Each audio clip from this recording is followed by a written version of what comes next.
go live in 3, 2, 1. Yes, yes, yes. Woo! Yes. Woo! I Let's am go. super excited. Yes, let's go, let's go, let's go. Ladies and gentlemen, my name is Dr. Tina D. Lewis, and I am excited about today. And you're probably wondering, like, what is she so excited about? Well, let me tell you what I'm excited about. What I am excited about is that, hey, take two. My name is Dr. Tina D. Lewis, and I am stoked about today's series. Let me tell you why.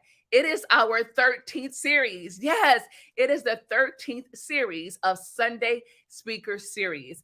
And I am blown away as what's been transpiring here at Global Women Speakers. Now, I don't know if you're aware, but Global Women Speakers is the number one platform. Did I say number one? The number one platform for women entrepreneurs to be seen, heard, and paid by sharing their messages, their stories, and their products literally around the globe. We just came back from Dubai. We're going to Madrid next month. We'll be in New York. We'll be in Paris again. Listen, ladies and gentlemen, you got to tap in. Go to globalwomenspeakers.com, globalwomenspeakers.com. Make sure you complete the survey, globalwomenspeakers.com. And this is our Sunday Speaker Series. I'm excited because I do not come alone. I do not come alone. I bring some amazing women entrepreneurs from all over the globe, literally from the world. Today, we're going to have Kiani. Oh my gosh. Stay tuned. Take copious notes. This girl, this lady, this woman entrepreneur, this badass, she has built multiple 7-figure businesses.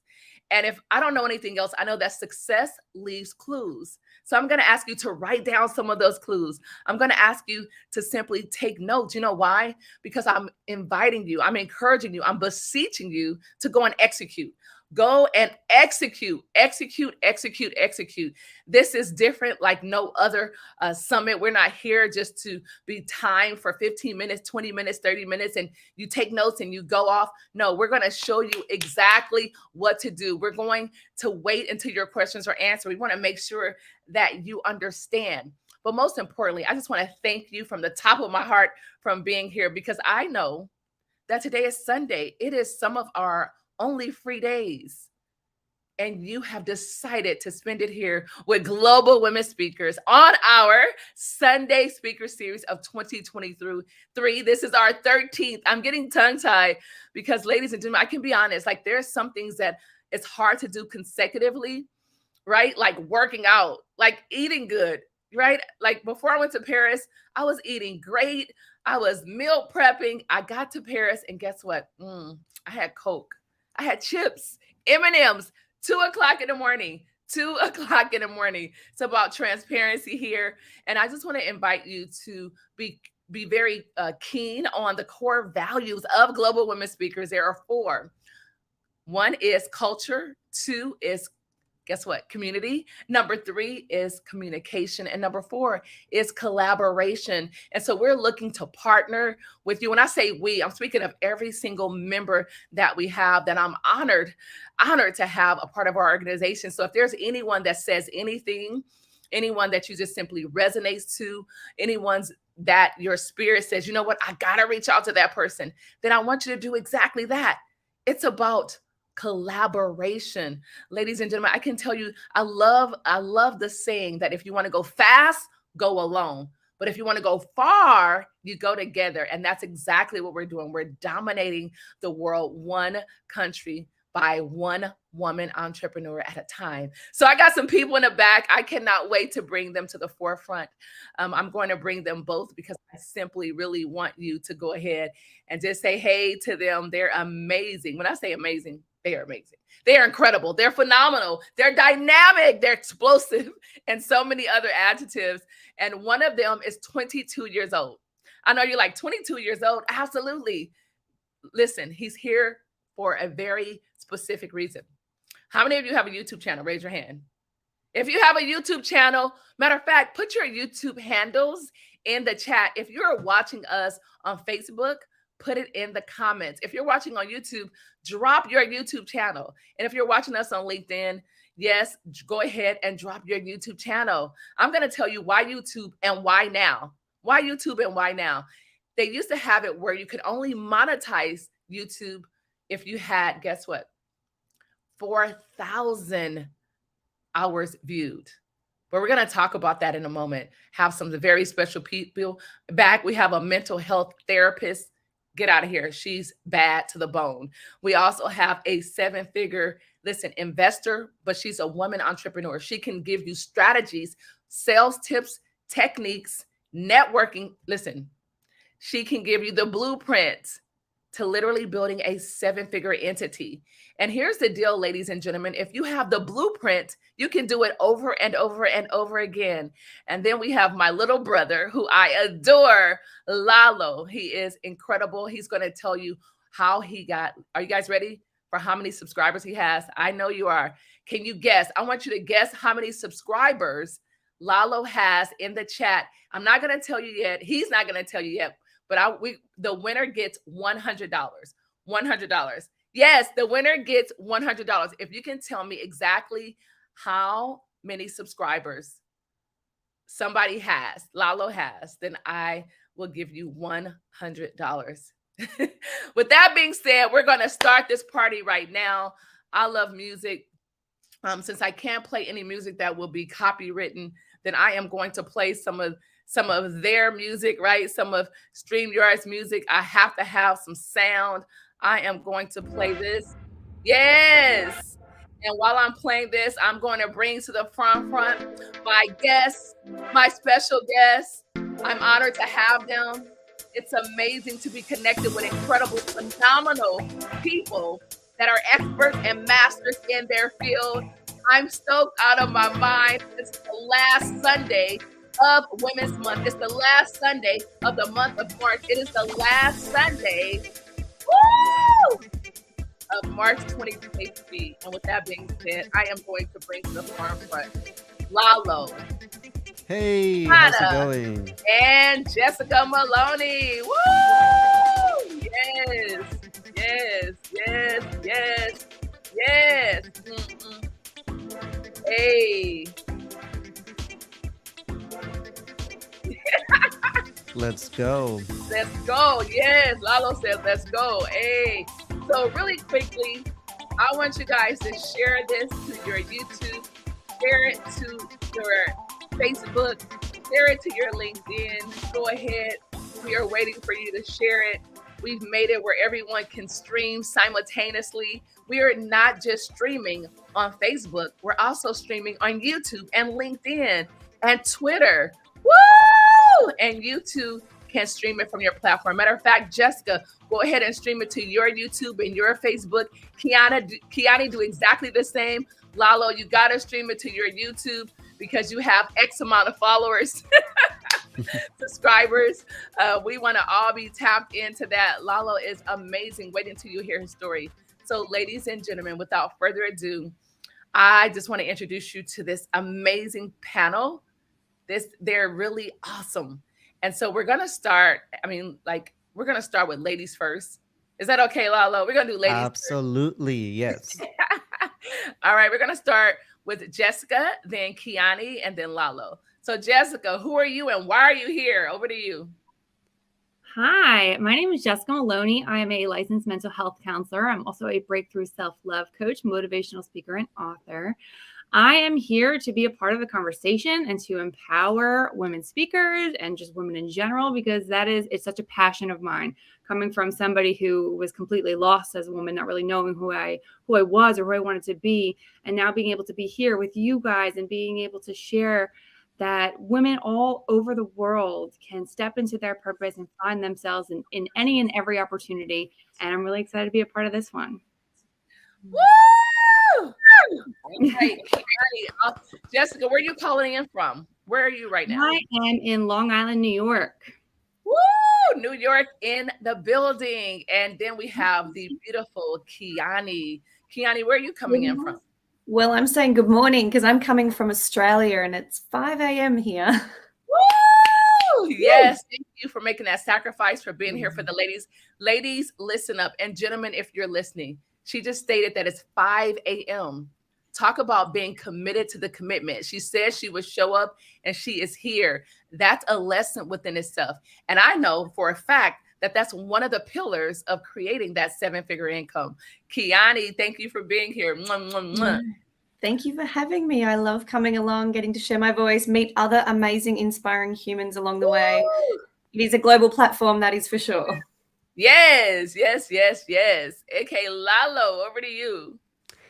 Good afternoon, everybody. My name is Lalo. I am 22 years old. I am speaking to you directly. Pause break. 20 what? 22. 22 years old. Wow. Okay, so Lalo, why are you here? Like, you're 22 years old. Shouldn't you be playing Nintendo or Xbox or out, hanging out? Like, Lalo, what are you doing here?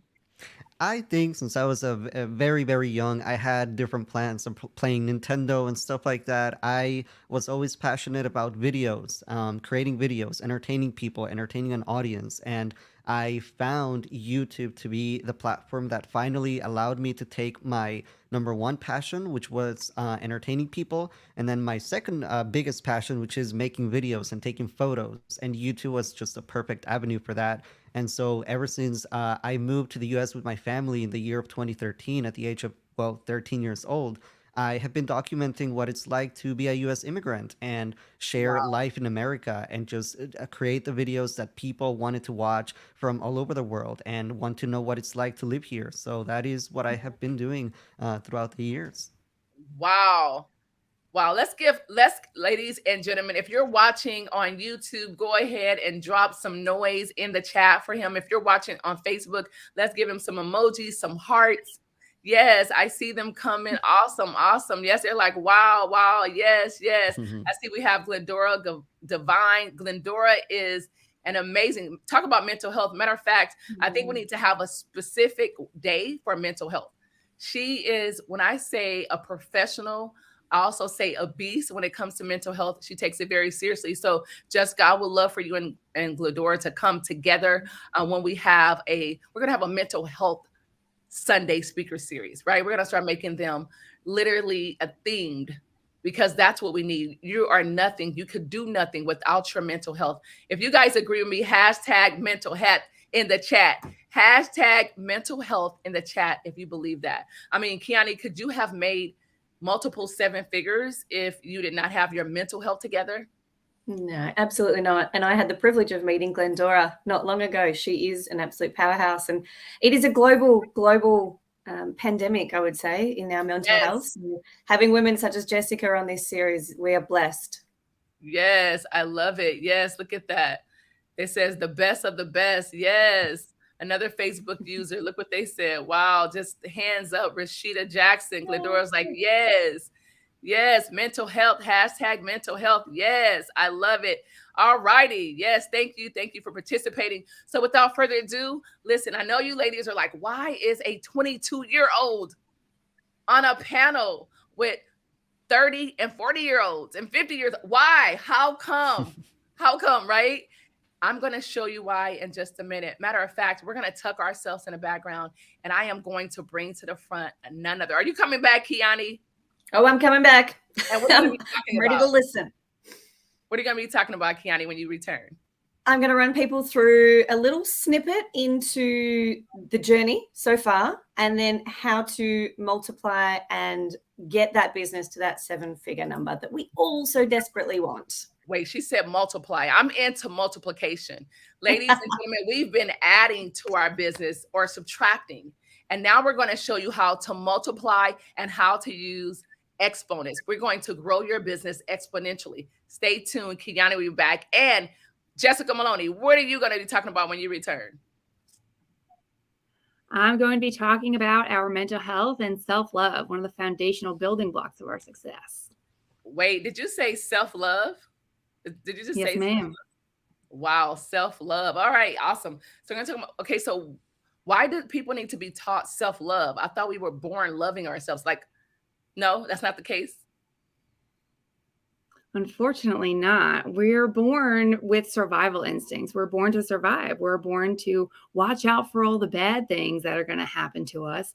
And we're programmed that way. We're naturally programmed in our minds to be negative thinkers. Wow. So we need to essentially reprogram our minds to love ourselves and to look out for the good things in life, to look out for opportunities, because we're no longer cave people. We don't have to necessarily watch out for the bad guys all the time. We're not Yes, going and to be the evil. lion, right, and the tigers, right, and the dinosaurs, right? So listen, you just said to watch out for the good things. So ladies and gentlemen, our next good thing that you will hear coming from this platform right now is going to be the voice of Lalo. I'm going to pop in every now and again because listen, if you ever wanted to grow your YouTube, hashtag YouTube in the chat because he is going to share some very key and simple but powerful information on how to grow your YouTube channel. You know, I am sitting at 9,500. My goal is to cross over at 10,000. And Lalo, I want to grow my channel. I am looking to get those 4,000 hours watched, those viewed hours so I can monetize. But I hear that I don't have to do that. And so I'm going to stay tuned and I'm going to be in the back. I have my paper. Invisible paper. There we go. I Ready. see it Yes, now. absolutely. I am ready. So on a count of three, Lalo, over to you. 1, 2. All right. Hello, everybody. I am beyond honored to be here today and be able to talk to you a little bit about YouTube and the power of YouTube and how you can take your channel wherever it is at right now, whether you have a lot of subscribers or not, and be able to take that and reach, sort of great heights. And I think that YouTube, there's really, and to make it as efficiently explained as possible, there are three main components that we need to take care of when we're creating our videos, right? Number one would be to get people to click on our videos. Number two would be to get people to watch all the way through. And then number Lalo, three, yes? 1 second. Sure. For those of you who are listening, please do me a favor. Go log in to your YouTube because this is actionable steps. Writing it down, will you really go back and do it? No, because you don't have the time. It's not that you don't want to. Of course, you desire to grow and monetize your YouTube channel or any social media platform, but log into your YouTube. If you don't have a YouTube channel, I am asking you to start one right now. What better time than now? Start now. Why put off tomorrow, which you can do today? Go to youtube.com, start your channel right now, and follow his steps. Matter of fact, if you don't mind, Lalo, if you can walk them through setting up the channel, just a really 30-second of setting up their channel, because I know there's somebody out there that says, you know what, I don't remember what my password is. I haven't used it in years. Oh, I don't even know if I have one. So let's have everyone set up their YouTube channel because listen, ladies, this is powerful. This is going to be explosive. We're going to tell you why. YouTube is doing something that you heard here first on Sunday Speaker Series of why it's so important. Why it's so important. If you missed the Instagram train, it's okay. If you missed the TikTok train, it's okay. If you missed the previous YouTube chain, it's okay. Because I'm here to tell you that there are some new things on the horizons and we do not want you to miss out.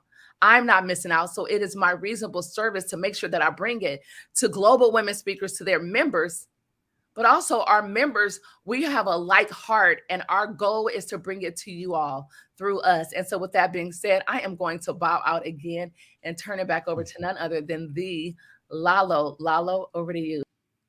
All right. Okay. So if you want to set up your YouTube channel, there are two ways that you can do that. You can do it on your computer or you can do it on your phone. They make it as easy as it can be to create a channel. However, they always like change like a one step or another. So I don't want to tell you a step that may not be there anymore, but pretty much what you have to do is go to your YouTube app on your phone. And then all you have to do is click on the bottom right corner in the latest update, and it'll take you to your view of your page. And so whenever you click the icon to create or post a video, it's going to automatically take you to a window where you can create your channel. Because in order for you to post a video, you have to have a channel, right? So that is how you can do that on your phone. And it's going to ask you just to log into Google, which is you need a Google account, a Gmail account, which I think pretty much about everyone has one. So you can do that through there. You can set up your picture. You can set up your name for your channel. I recommend to spend some time figuring out what the name of your channel is going to be. you can totally have your own full name, or you can end up deciding to use your brand name. So whatever you would like to use, you can set that up through that window. And on computer, it'll be the same process, just that whenever you go to YouTube on your desktop, it's going to be on the top right corner and it's going to say sign in. So you're going to sign in through Google, and then you're going to click the icon right next to that. That's going to say create. And so you're going to select video, and it's going to tell you to create a channel. So that is essentially how you can create a channel. Again, even if what I just mentioned doesn't fully match the actual step, it's very, very simple. They make it as easy and straightforward as possible because they want people to create, right? And like I was saying earlier, it's just 3 easy things. Get people to click, get people to watch all the way through, and then go get them to watch another video. So Dr. Tina, let me know if we're ready to get into those 3 components.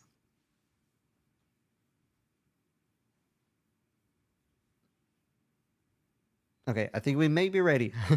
I didn't see her come back on. Ready. We're so ready that I have my pen and paper in my hand, and that was my sole focus, was just ready to write. Like, I want to know, what do we have to do, Lala? What do we have to do? I'm ready. 1, 2, 3. Tell us. Over to you. All right, perfect. Okay, so number 1, how do you get people to click on your videos? I think the biggest problem that a lot of creators have is that, and why they're not able to get many views, is because they're not creating videos that are appealing to the human being. It is very easy to get carried away in search engine optimization, or get carried away by how do you use the right keywords, how do you get your titles to be found in search. But I will tell you, the majority of the traffic on my channel and most people's channels comes from the suggested tab. You know, when you're watching a YouTube video and then right under that, like on your phone, you see other videos that you might be interested in. That is the core of how YouTube works. They will use their machine learning, their algorithms, to serve you videos that you actually want to watch based on your behavior engaging with other videos. So how do you create videos that appeal to human beings and not a machine? I think that the best way to start is creating short titles that are concise, easy to understand for just about anyone, and not get too like, how do I say this? Like, you know, when you see a title, it's so specific, like the wording and who it's for is so specific that you alienate everybody else that may not be fully qualified to watch that video based on whatever we wrote in the title. We don't want to do that. We want to write titles that are very short, very concise, and titles that will have, like, it'll trigger something in the human being that wants to watch them. And so here's where it gets a little more advanced, okay? So I hope you're able to follow me, but we want to create a title that will make you feel some form of fear of missing out. And it's very important because that's the core of how you get people to watch your videos. Like, in a world where there's millions of videos on YouTube, you know, and hundreds of thousands probably being posted every day, you have to stand out. And so you have to trigger an emotion in the human brain that makes them want to go watch your video. So whether that is information that they need to know, maybe it is an answer to a question that they've been wondering, maybe if it's entertainment, maybe you need to add some form of shock value. And so you have to make your title be something that somebody reads, just like a news headline, that it's like, oh, I need to go watch that because if I don't, then I'm going to be missing out. And so that is number 1, creating titles that have that fear of missing out component, maybe that shock value component, and titles that a human being can read and feel like they need to click on that, more so than a robot choosing what video is going to rank all the way at the top on search. So that is one tip that I really feel like a lot of people miss, is using their titles to their advantage. And then the thumbnail. Here's another very important one. You know the cover photo you see for your videos when you go on YouTube, and that makes, like, the photo that you see that makes you want to click on it? A lot of people create thumbnails, and those are called thumbnails, by the way. A lot of people create them, and they kind of look like PowerPoint presentation covers or a magazine cover, and that is okay. But unfortunately, the way YouTube is set up right now, you almost have to create it in a way that's the photo in a way that really tells you what the video is about, what they're going to be getting out of it. And especially when you use a human face, when you put yourself on your thumbnail, you probably want to have an expression that, you know, best reflects the emotion that you're trying to convey with your title. So say you're making a video about the top 10 best ways to use AI to grow your business. Then you probably, if you're going to be on camera, you probably want to have a face like kind of like you're thinking, like, like you're kind of pondering how, these AI tools can help you, or maybe have an excited face. I mean, there's so many ways of doing it. And then you want to have a thumbnail that's very clean. You don't want to have a lot of elements, and definitely not a lot of text.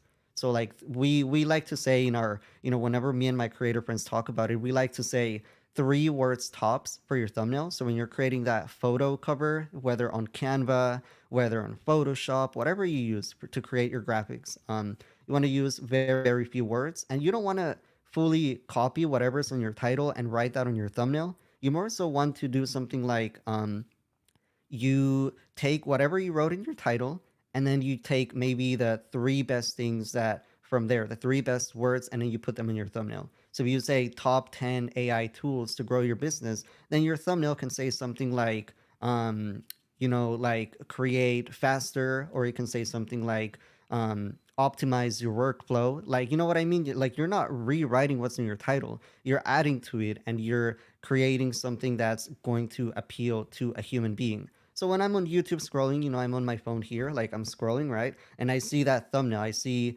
like a really excited face of somebody that's telling me how I can better grow my business using AI. And then the thumbnail says something like improve your workflow. Immediately, I'm like, I want to click on that. And then the title just kind of gives me the rest of the context. So that would be number one. Okay, I just hit my microphone, but that would be tip number one.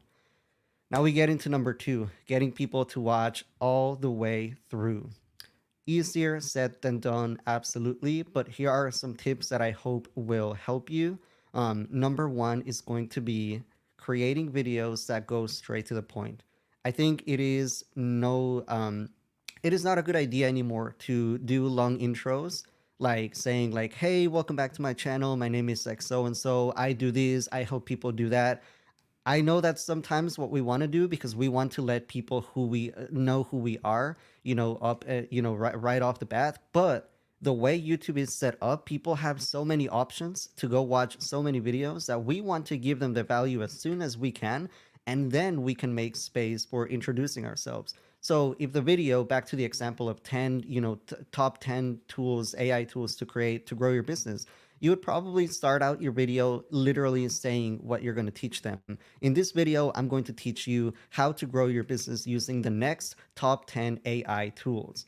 You say that right at the beginning, and in less than like 7 seconds, which is like 7 to 10 seconds, which is our typical like go-to like length for the intro, you've already told them what they're going to get in the video. Perhaps you've already shown an example or a photo or a graphic or a piece of B-roll that's telling them what they're going to get out of it.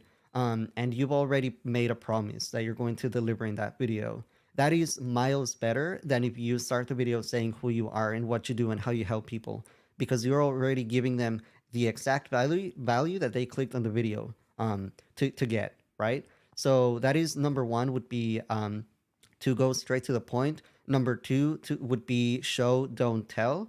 And like, you always want to be talking in your video, right? But you want to also be showing stuff on screen. This is where it can get like, this is where you separate people that really want to grow on YouTube and people that don't want to do the work. Because when you have elements on screen, video, B-roll, which is like secondary video that's going on top of you speaking, you're showing them like graphics, you're showing them text, you're showing them maybe in this case for this specific video, maybe you're doing screen recordings of the AI tools that they can use. And so as you're talking, you always want to have stuff happening on screen every couple of seconds, because that's how you get the highest audience retention, which is very important. You want to have people watch as long of the video as possible before they click off. And when you go into your YouTube Studio analytics, which they give you access to, you're able to see a graph that shows you how long people were watching for, when they dropped off, and then you can make enhancements to your future videos based on, okay, in this part, I noticed a big dip, like a lot of people left my video in this part, like you're gonna literally see the graph going down. What can I improve in my next video to have people watch more of it? Go ahead, Dr. Tina.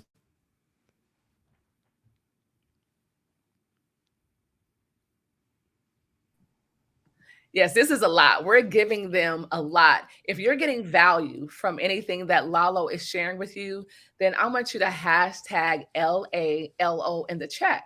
Hashtag Lalo, LALO in the chat. And so I'm taking copious notes. So we talked about titles, right? Mhm. That they have to be shockers or newsworthy. Right. Like, so give me an example of what you have found to be successful in regards to a newsworthy or a shocking title, besides, you know, someone dying or Right, right, right. So when I say newsworthy, I don't mean like legitimately like that has to be like the news, like a news headline. But what I right, mean more so would be that you want, you know, when you see like you're on your phone on Apple News and it's a headline, like a shocking headline, or sometimes it's not a shocking headline, like you said, somebody like, you know, dying or something, but you see like this is what AI, this is the future of AI. Or the AI this, or something like that, you know, like something that immediately makes you go, I need to see what this is about, right?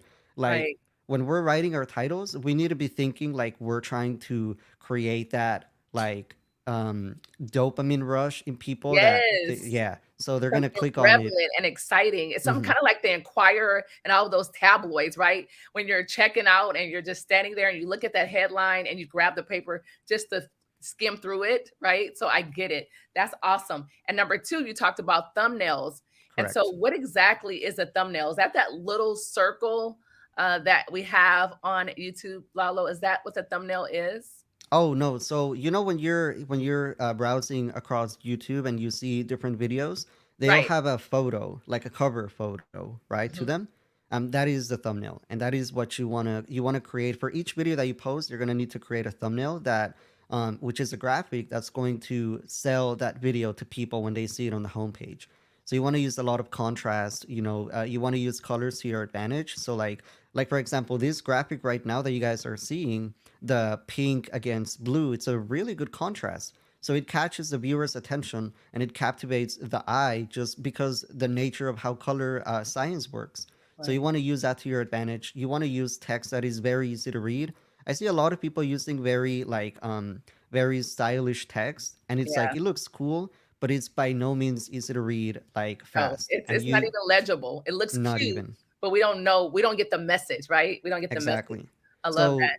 the I guess the best way to say it is you're choosing legibility and simplicity over style and like look making it look fancy, if that makes sense, Good one. which Good one. can Did be I tell you difficult. he's 22? Like literally, did he like this is insane. He is a genius. Not only that, he talked about, you know, how we have intro videos. We all like to talk about ourselves, and that's okay. But he's saying that in your video, you don't say, "Hi, my name is Dr. Tina D. Lewis, and I'm this and I'm that, and blah, blah, blah." No, I want to say, "This is Dr. Tina D. Lewis. This is the Sunday Speaker Series. Here you will find, we will give you, you will learn, you will be inspired, you'll be motivated. It is the number one platform." Like, just straight away, no BS, just the bottom line. That's why I'm known as the bottom line queen. We just want to get to the bottom line. What is your channel about? So I love that. So Lalo, I appreciate that. And let's just see what's going on in the chat, because the rest, he's Sure. only simply going to share inside of our members only. Get straight to the point. Yes, that's a Facebook user. If you are a Facebook user, if you can go to if you can go to StreamYard.com/Facebook and just give StreamYard permission to use your photo as well as your name. And then that way, you see how Glendora Divine did that. And she hashtag Lalo. Yes, let's see what this user said. You have to stand out. Absolutely. This one said, get straight to the point. Yes. And so you see how there's no photo and it just says Facebook user, because that person had not given StreamYard the permission to use their name and their photo. So yes, we got a lot of hashtag Lalos. I love that hashtag Thank you. Thank Lalo. you. Yes, yes, yes. That's awesome. So if you want to know more about YouTube, you have to follow Lalo on his YouTube channel. And I know you're like, well, what is his channel? And I asked a question earlier. I said, how many followers does Lalo have? And I will give you $100. And so I zoomed through the chat. I didn't see anyone putting any numbers. So therefore, no one won the $100. No one won the $100. That's sad. So guess what? That means we're going to have to do it again. That means we're going to have to do another contest because I still have $100. So his YouTube is right there on the screen. It says youtube.com, Lalo Racer 1. Listen, Lalo, tell them. I mean, I already know, but I want you to tell them how many subscribers, not followers, how many subscribers you have on your YouTube channel. I have just over 400,000. No. Not how many subscribers YouTube has. I'm talking about you on your personal channel, sir. Yeah, 400,000 on YouTube. No. We're not talking about collectively videos that YouTube has. We're just talking about yours. How many videos? No, how many subscribers you have? Yeah, that's 416,000. 400,000 subscribers on YouTube. That's how many he has. 400,000. Can you guys believe that? Like 400,000 subscribers. Can you guys, like, literally 400,000 subscribers on YouTube? Did I say he had 400,000 subscribers? 400,000. You can see the number straight on the screen. 400,000 subscribers. Now, how many of you would love to just have a percentage of that? What about just 10% of it? Yes, we all would. And so, Lalo, is your channel monetized? Correct. Yes. Wow. Okay, so do you get compensated for either shooting videos, letting people advertise on your channel? Does the monetization work? 400,000. You guys, show me the hand clap emoji in the chat, the hand clap, because that's huge, or some type of acknowledgement. I don't care what emoji you use, but 400,000, and he's 22 years old. Could you imagine in the next 2, 3, 4, even 5 years what happens? Because right now it is a boom on all social media platforms, especially because of the emergence of AI and people wanting to become more social. So this is insane, Lalo. Wow, thank you for being here. So really quickly, Lalo, talk about the monetization, because, hey, at the end of the day, no matter how much we want to serve, no matter how much you give, you still have to make sure that you make an income so you can actually feed your family and you can live and you can continue to shoot those videos without getting a job. You know, normally 22-year-olds, they're working at a fast food chain, they're finishing school, you know, they're not just simply living their life on their own terms. I talked to you earlier, you had just come from the gym, and now you're here with us on the Sunday Speaker Series, sponsored by Global Women Speakers. So it's an honor to have you, Lalo. So let's talk monetization. Over to you. Of course. Yeah, like Dr. Tina just said, as much as we want to serve, as much as we want to give, as much as we want to, just create for the love of creating, we have to make it sustainable, especially if we're trying to do it as a full-time career. We have to find ways to be able to make money, right? And it's very important, and it should not be something that we don't talk about.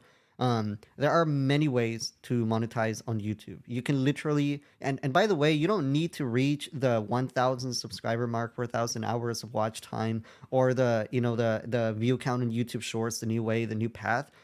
Those are if you want to make money off of YouTube ads themselves. But you can have 500 subscribers, and have a loyal community of people that watch your videos, and you can create your own merchandise. You can create a digital product. You can create anything that adds any form of value to them, or a way for them to support you. You can do channel memberships. You can do, again, the opportunities to monetize on YouTube and social media are limitless.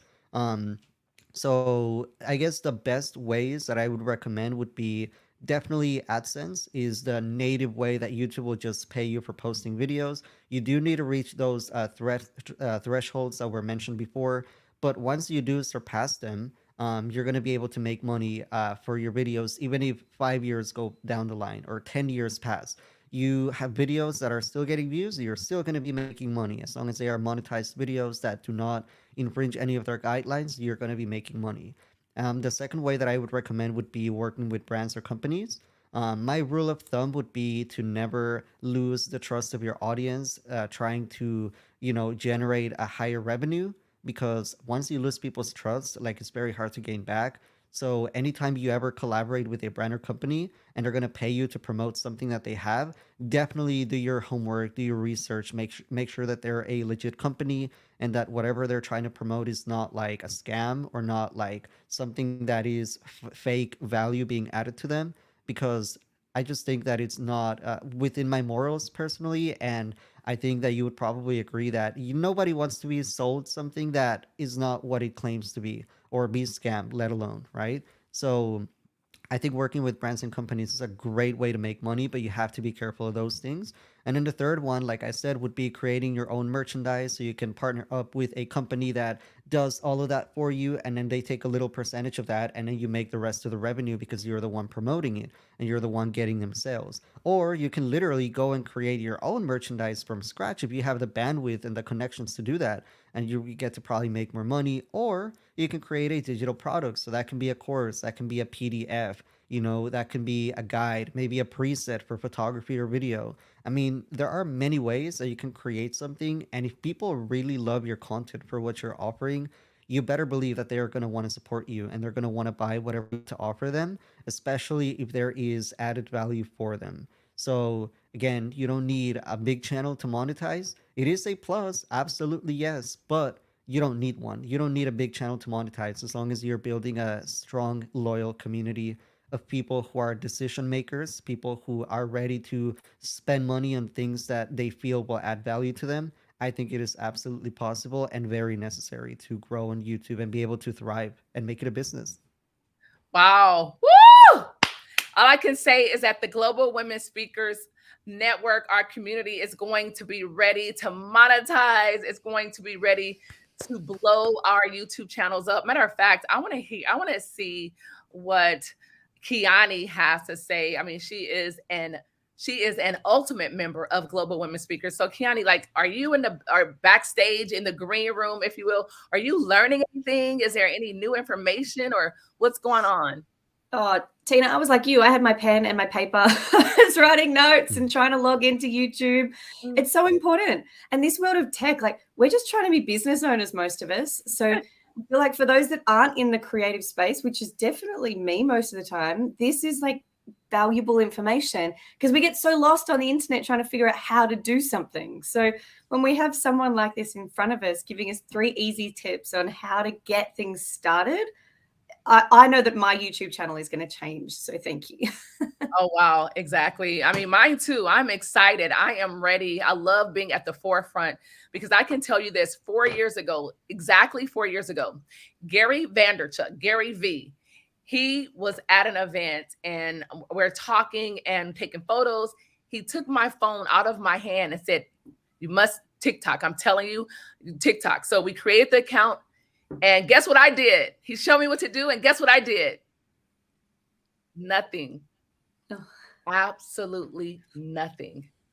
Nothing. And Gary Vee has millions of followers on TikTok. He's made millions of dollars on TikTok. And guess how many followers I have? I don't know, less than 100 maybe. Guess how much money I've earned from TikTok? Zero. And that's exactly why I'm not a fan of having conferences to take notes and do absolutely nothing. I want it to be actionable. I want you to take steps immediately because I know that when we get home, life is going to happen. I know that as soon as you walk in the door and you're like, you know what, I'm going to spend an hour going over all my notes. That's what I'm going to do. But you know what? That doesn't happen. That doesn't happen at all. You know what ends up happening is that we literally walk into the door, mommy, I'm thirsty, I'm hungry, and then you like, I'm tired, I'm gonna sit down, I'm gonna rest for 30 minutes, and then I'm going to do it. An hour and 30 minutes goes past, and you're like, oh, I can't do it now, I'll do it tomorrow. And it never happens. So ladies and gentlemen, it is my reasonable service to make sure that we have Lalo here. Dr. Rashida says, just updated both my YouTube channels. Yes, that's what we're talking about. That's what we're talking about. Results. She says 414,000. Yes, absolutely. Thank you, Dr. Rashida, all the way from Florida. Glad to have you here. So, okay, Lalo, the rest we're going to just pour into our Global Women Speakers members because they deserve it. Membership has its privileges. And Kiani is going to talk about 7-figure income. And before we do, if you have a question that you would like answered right now about YouTube, while we're bringing Kiani to the forefront, I want you to go ahead and put your question, your YouTube question, inside of the chat. It will be answered, even if not now live, it will be answered later, because I can tell you this, Lalo is my little brother. He is a part of Global Women Speakers. We're going to have nothing but tech, social media experts coming into our community, pouring into us to position us, because we are global, right? We are global. We are women entrepreneurs who are global, and we need to make sure that we can reach people globally, even if we're not physically there. Like, I'm going to Madrid. Physically, I will be there. Kiani won't be in Madrid, but guess what? She's going to be there virtually. So guess what? She's in the building. She's in Spain. Literally, technology is amazing. Ladies and gentlemen, I would have never thought that 3 people could be on the same virtual stage in different parts. I'm talking about Mexico, Australia, the United States. Come on now. It doesn't happen. So use this technology while it's free. Everyone has equal access. We all could have started a channel at age 13 like Lalo, but we didn't. That was not our goal. I mean, I don't even think we had YouTube. Was YouTube back? Yeah, I don't know. I don't know about that, Lalo. When did YouTube come out, Lalo? I think it would have been like 2006, 2007, one of those years, maybe Okay, 2005. so guess what? We could have started it then. In 2006, when it first came, we could have documented our entrepreneur journey, our motherhood journey, our cooking journey, or something. 400,000 subscribers. Lalo, I am so grateful for you. You're absolutely incredible. You are a genius. I don't want you to go anywhere. If you can stay, we're going to bring Kiani, because just like you poured into us, because that's what it's about. Ladies and gentlemen, I share it all the time that we can all go make money doing anything. Sell t-shirts, sell snow cones, sell digital downloads, books, markers, art, you name it. Food, we can sell anything, right? But it has to come a time in our lives when we transition from simply earning money and being successful to making a difference, living a life of significance and contribution. And this is our contribution. No one is paying to be here. No one is paid to be here. And with that being said, Lalo, thank you so much. I really, really appreciate you. I am going to turn the floor over to my sister from another mister, all the way from Australia. When I tell you she's a firecracker, believe me, she's a firecracker. Listen, she was actually not feeling 1,000% like she normally does. And she was like, I can do this. I can push through it. And then the second day she's like, oh, I'm already ready. I'm writing my article. I'm like, no, relax. And so it's always rewarding to be not just connected to like-hearted individuals, but people who literally have your same work ethic, people who feel that they will not let anyone outwork them. And that is my friend, my global sister, none other than Kiani Mills. Kiani, over to you. Thank you. And look, the support last week was incredible, because I don't know about you, but I'm human as well. And we do get sick and we do crash, and we still have to look after the kids, and we still have to run our businesses. And I was asked to write an article, and I was so excited to write this article, but Tina was right. She's like, rest your brain, just sit down, take a minute for your brain. And I know that the article I delivered yesterday, as opposed to what I would have delivered last week, was 10 times better. So yes, sometimes we do need to put our own health and wellness, which is why we've got a great speaker later to talk about that, in the forefront. But let's talk about business. Business to me, and I loved hearing what Lalo spoke about, because as I said, I don't get to be creative all that time, but I do, just in a really, really different way. And with businesses, business is universal. Business doesn't discriminate. It doesn't matter what industry you're in. It doesn't matter where you live. It doesn't matter what skills you've got or what piece of paper you run by. Business is business. And business is evolving as well. As we've just seen, we live in 2023 where we can do global conferences while I'm sitting in my bedroom with my computer in front of me, speaking to women all over the world. Like, how freaking cool is that?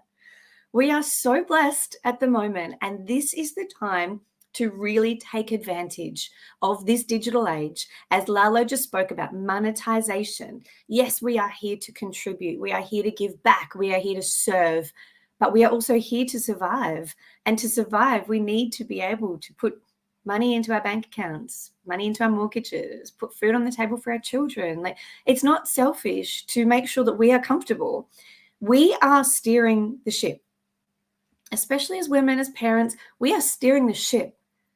So if we are not capable of steering that ship, who's going to steer it? What's going to happen? So this is where I've come from in running my businesses that I've run to date. There's so many nights where I'd sit there going, oh, I'm doing this by myself all over again.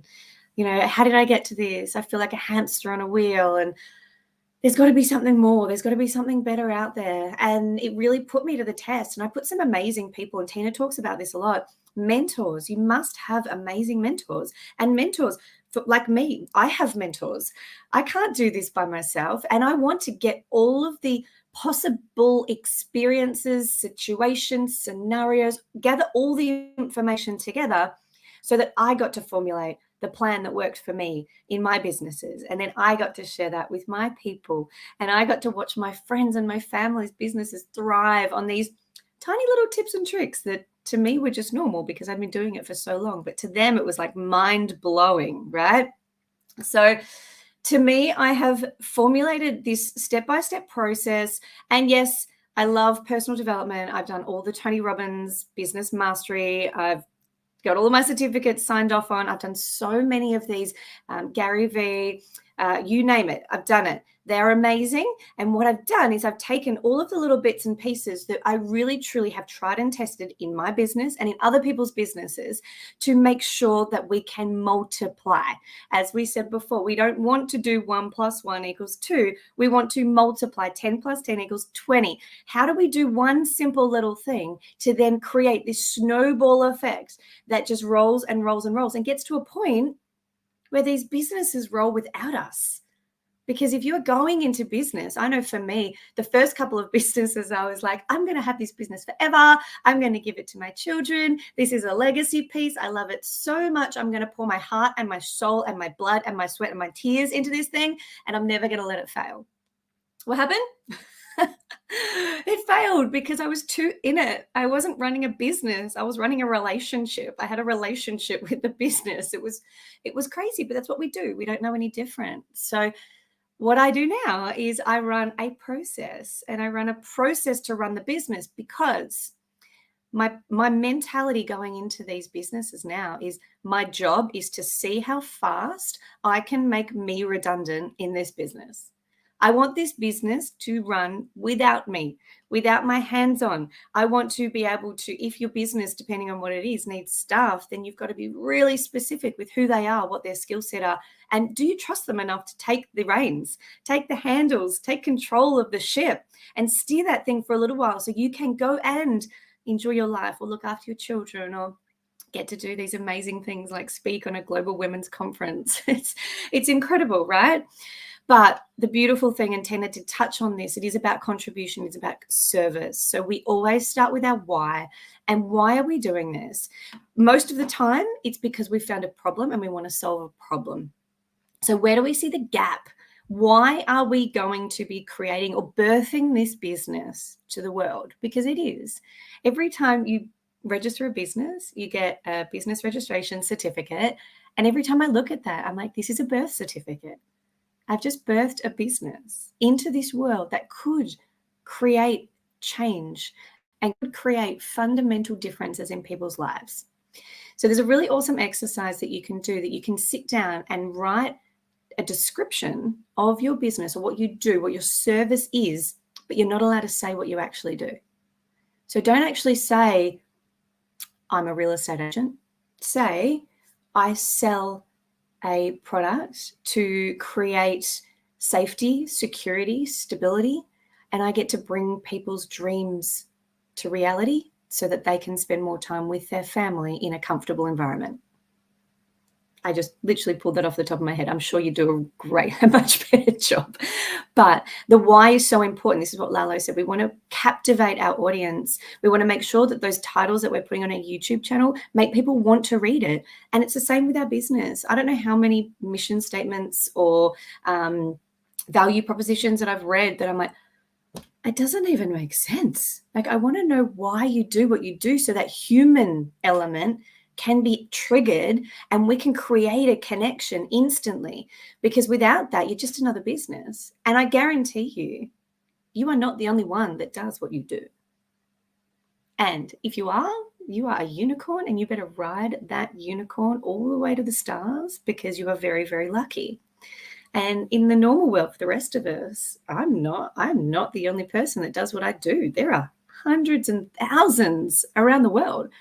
So it's not about what the business does. It's about what you do and why you do it. So we always start with the why. And there's a great book from Simon Sinek talks about this. It starts with why. Why is the core. It's our nucleus. When we can get that right, that will hit our service, our contribution. It will help us figure out why we're doing it for others, not for us. Because if we can start on the forefront of wanting to help, we're already halfway there. We're already halfway through solving the problem. So we start with our why. So this is what I call our foundational level. We've got to get our foundations solid, just like if you're building a house. And there's this famous speech that Will Smith gives about building a foundation of a house is like, you've got to put one brick down, but you've got to lay that brick so perfectly with every single inch of perfection that you have. You lay one brick and you lay it and you make sure it is solid. Only when that brick is perfect, you then go and lay the next brick. And you lay it perfectly. You make sure it's in line. You make sure it's got the solid foundations, and you build brick by brick by brick. And this is creating a solid foundation for any house to stand on, for any empire to stand on, because we're not just creating businesses. We're building empires, ladies. We are going to build empires. So we need to make sure our foundations are solid. So we need to make sure that we are unwavering in our why. And every single decision we make in business comes back to our why. Number one.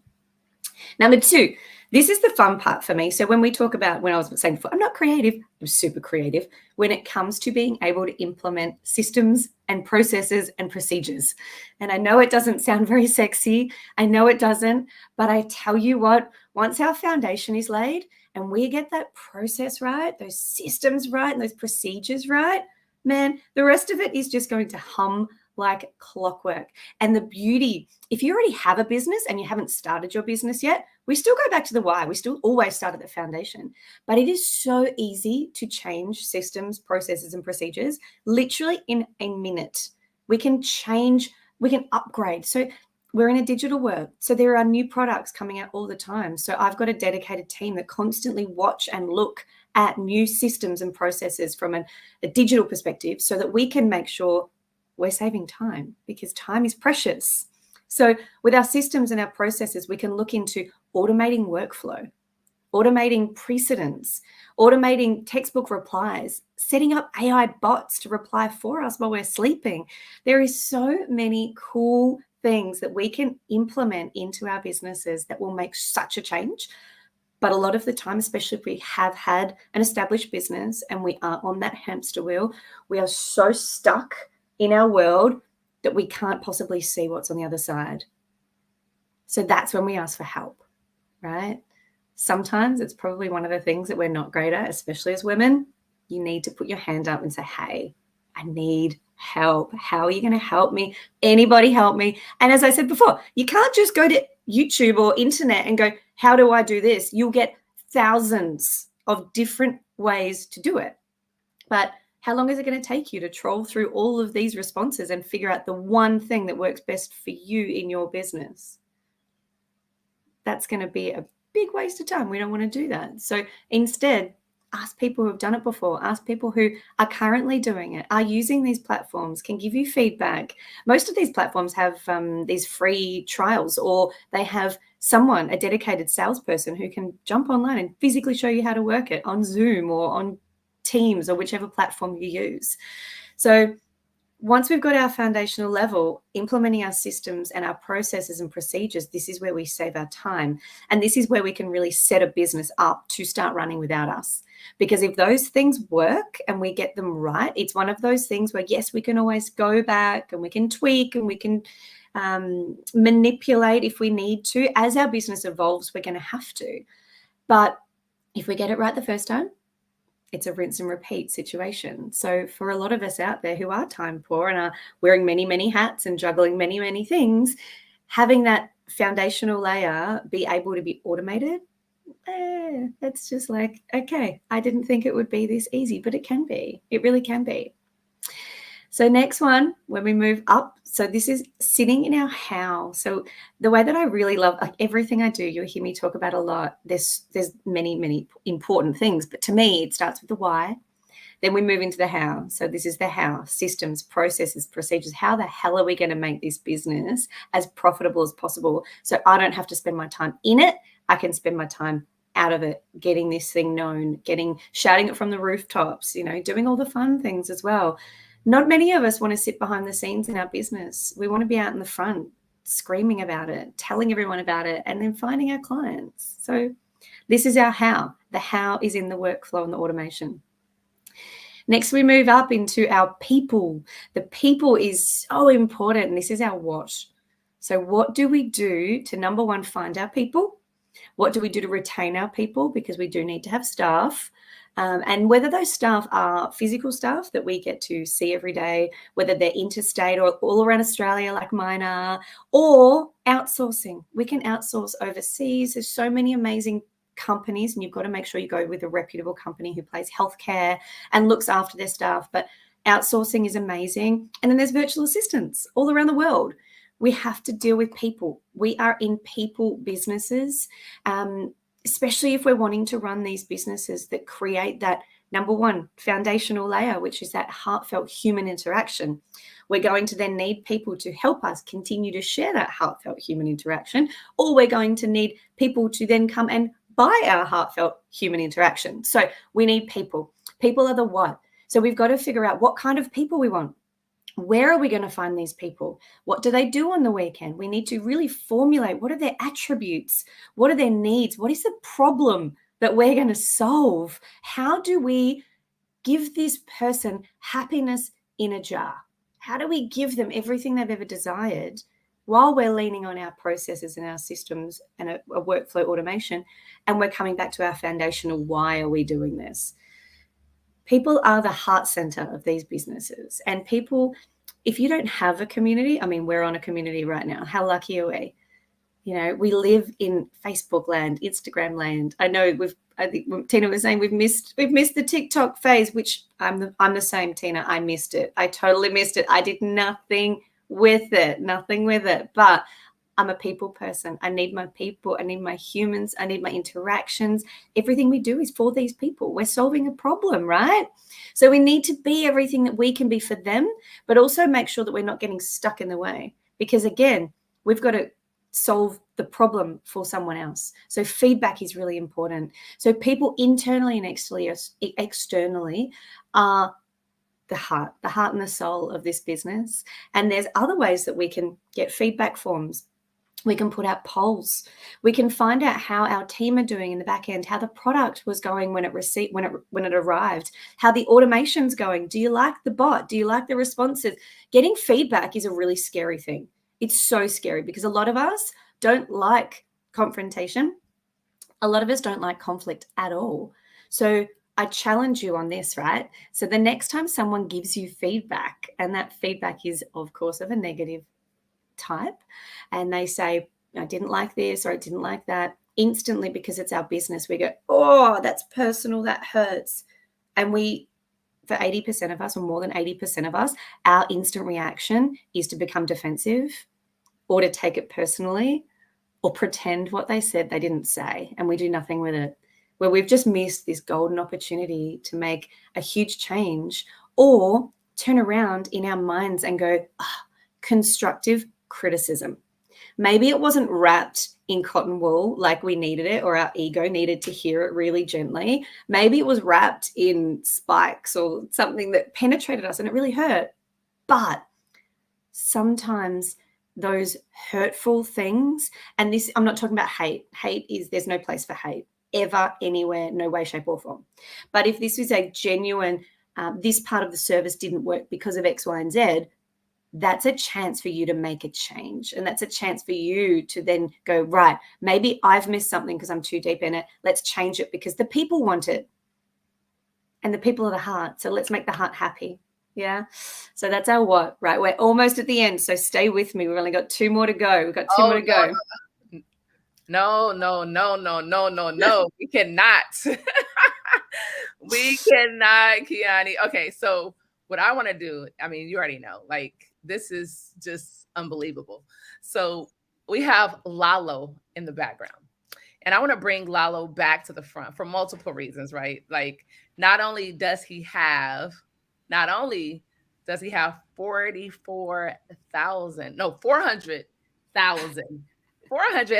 How dare I? Did I just try to take that from him? Like, Lalo, did I just do that? So not only does he have 400,000 subscribers on YouTube, but we want to do, though, Lalo, is we just simply, are you resonating with anything? Because I'm just curious. Like, here you go. You know, you've been on YouTube since you were 13, literally 13 years old. And you were just like, I don't even know what all that is. It doesn't even matter. Like, so we want to know, Lalo, is that something that you resonate with, or is totally over your head? I totally resonate. Yeah, I think it's you start out, you don't really think of everything that it encompasses to be a creator or to grow a business. I do think that obviously at the age of 13, I never in a million years looked at social media as a business in that time. But over the years, I started to learn how the entire thing works. I started to learn how I can use it to be able to make revenue. And I think that it was just a work in progress from the ground up. And I think that I switched from just a creator mindset to an entrepreneur. And I think that there's nothing that I would value more than that. Wow, that's powerful. I need you to repeat that last line again. You switch from a creator to an entrepreneur. Wow. Yeah. There is a big difference, isn't it, Lalo?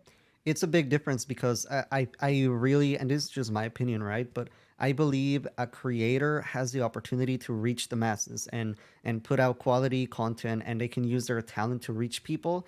But I think that the entrepreneur is the one that's gonna, be able to sustain themselves, and that's gonna take it to a career that can be, maintained long term, because they know how to use their talent to be able to generate revenue and be able to do what they love for as long as they are able to. Yeah. Wow. I still can't believe he's only 22.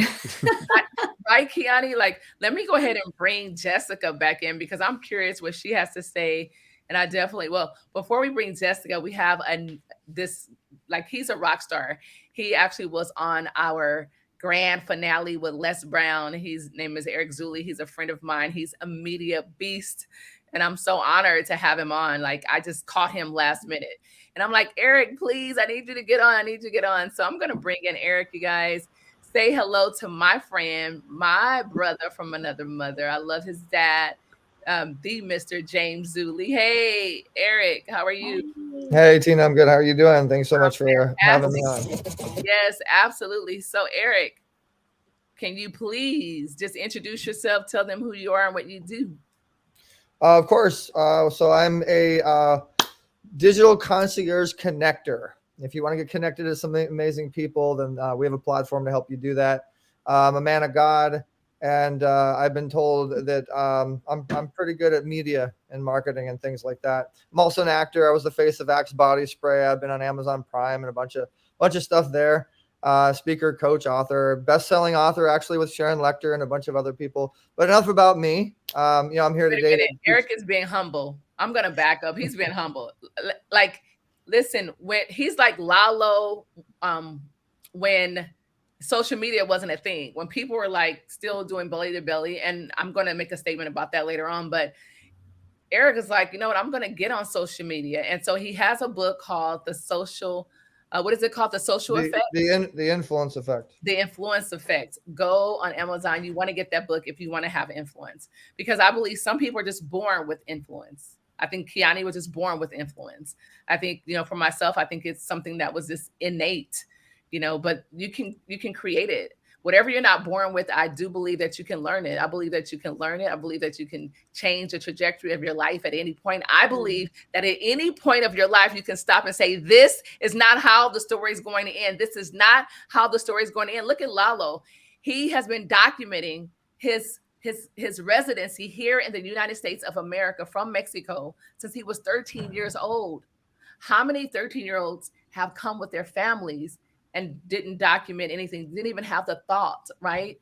And so, Eric, you have, not only do you have, the influencer effect as a book, but you've been also known as the young Dick Gregory. Like, who does that? Dick Clark. Dick Clark. Yeah, Dick Clark. Like, who's Dick Gregory? Oh, Dick Gregory is a fitness guy. See, you guys, and here's the deal. You can literally have your own platform. You can literally make 7 figures. You can literally, and not even remember like who the people are, but they are in your network. It's about people. And I wanted to say this. This is what I said I was going to say later on. I know social media. I know AI, artificial intelligence. I know technology is number 1 right now. I know that it's trending. I know that everyone wants to know about ChatGPT and a lot of other platforms. But here's the deal. In my humble opinion, and also I got this from the Les Brown. He was like, you know what? Tina May, have you heard of ChatGPT? I was like, yeah, I have. And he was like, listen, now is the time to hone in on your skills. Now is the time to become more of a people person like never before, because people are starving for the human touch, for the human connection. And it's going to get worse. And those that are able to articulate, to communicate, those that are able to make people feel seen, heard, and valued are going to make way more, not just money, but impact than any other individual on the planet. Because people by nature, we want touch. We want human connection. If you leave a newborn baby alone and not touch them, get this, for 15 days, do you know what they say? They say the baby starts to die. It needs the connection. It came from a space of warmth. It heard the voice. And when they're born and you hope, that's why they fall asleep. They're right there listening to your heartbeats. So I'm going to say, yes, I want you to go ahead and devour tech. I want you to take a coding class. I encourage you. They're free. Google has one. Take coding, do whatever you have to do to stay relevant, to be able to create a legacy, become a creator, but then do like Lalo and have that transition, that bridge to entrepreneurship. Because ladies and gentlemen, that's where the legacy is made. You may create and it may be on one of the platforms for a while, but what happens when it's gone? Especially if you haven't leveraged it or monetized it.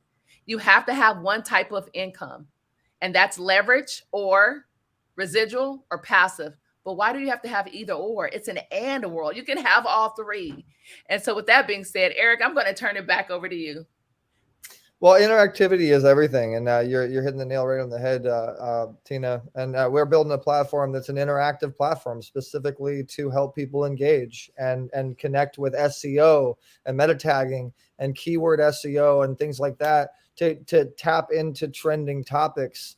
And right now, I'd like to talk to you guys about blogging. Because blogging is super powerful, and it's actually one of the best ways that we get. We have 820,000 visitors per month. Wait, hold on. 820,000? 820,000 visitors per month. I'm going to need you to pause. We have something here on Sunday Speaker Series called a pause break. We need you to pause right there. So so before we go on 820,000, okay. So what we're going to need, if anyone, because Kiani was in the middle, I stopped her. We did a pause break. And so we're going to bring Eric back to talk about blogging and the platform. We're also going to bring Lalo back.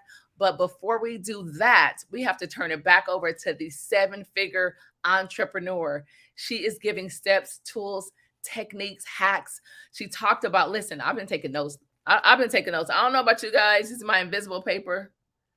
Okay, I've been taking notes. So she was talking about, listen, making yourself redundant, meaning making a system so easy, so I would say so simple that a fifth grader can do it, where you can remove yourself out of the business, because that goes back to the cash flow quadrant by Robert Kiyosaki. He has employee, entrepreneur, business owner, and investor on the right-hand side. Most of us are playing on the left-hand side. We are the employee, right? You have no time, you're told what to do, and your income is limited. And then a lot of us feel that, hey, you know what? We got it now. We're going to go start our own business. And so you move from employee to self-employed. Self-employed, yes, is better than an entrepreneur. But when you're self-employed, you're investing 20 hours in your business, 16 hours in your business. Are you listening? In your business. What Kiani was sharing is to remove yourself so you cannot work in your business, but on your business. It's a big difference. That's when you go to business owner. And she also talked about the why and the how. What is your why? Why do you do what you do? Why do you do what you do? Yes, why do you do what you do? Well, fundamentally, from a selfish perspective, I do what I do for my children. I do this to show them that a strong, powerful woman as a single parent can do everything that a man can do in this world. So for me, that's really important. That again. I'm sorry. I didn't hear you. I need you to repeat that again. We can. We definitely can. We are strong and we are powerful, and yes. rising. We are there. But for the consumer, it is to create a life of destiny. Create that destined life that you want to live, that is not attached to a computer or a phone. It is whatever you want to create it. And you said it perfectly. Wow. Get yourself out of the business so that you can create a business that works for you, not the other way around. Yes, Kiani. Erica Jones Sheffield says she's also known as a Can You Relate coach. She says, yes, honing in on your personal skills. There's power in the impact and the authenticity. We also have Glendora. She's still here. She said, this is awesome. And we have Erica again. She says, love is switching from, creator to an entrepreneur. We also says Jen Chavez says, Kiani, you rock. That's awesome. And we also have Erica Sheffield again. We need all the constructive feedback. This is how we grow. Thank you, ladies, for participating. That is awesome. So Kiani, take it away. We're on the home stretch. Listen, stay tuned. Take notes, because we're going to bring Eric back up. Listen, 800,000. It's good to have friends in high places. It's good to have friends that just show up because you ask to pour into your community. Not only are we talking about blogging and social media and YouTube, but stay tuned. April is coming up. And for the month of April, it's all hands on. We're going to learn some amazing things that will catapult our businesses to that multiple 6, 7, and possibly 8 figures, because we're going to have actionable steps. We're going to log on and we're actually going to do the things that need to be done.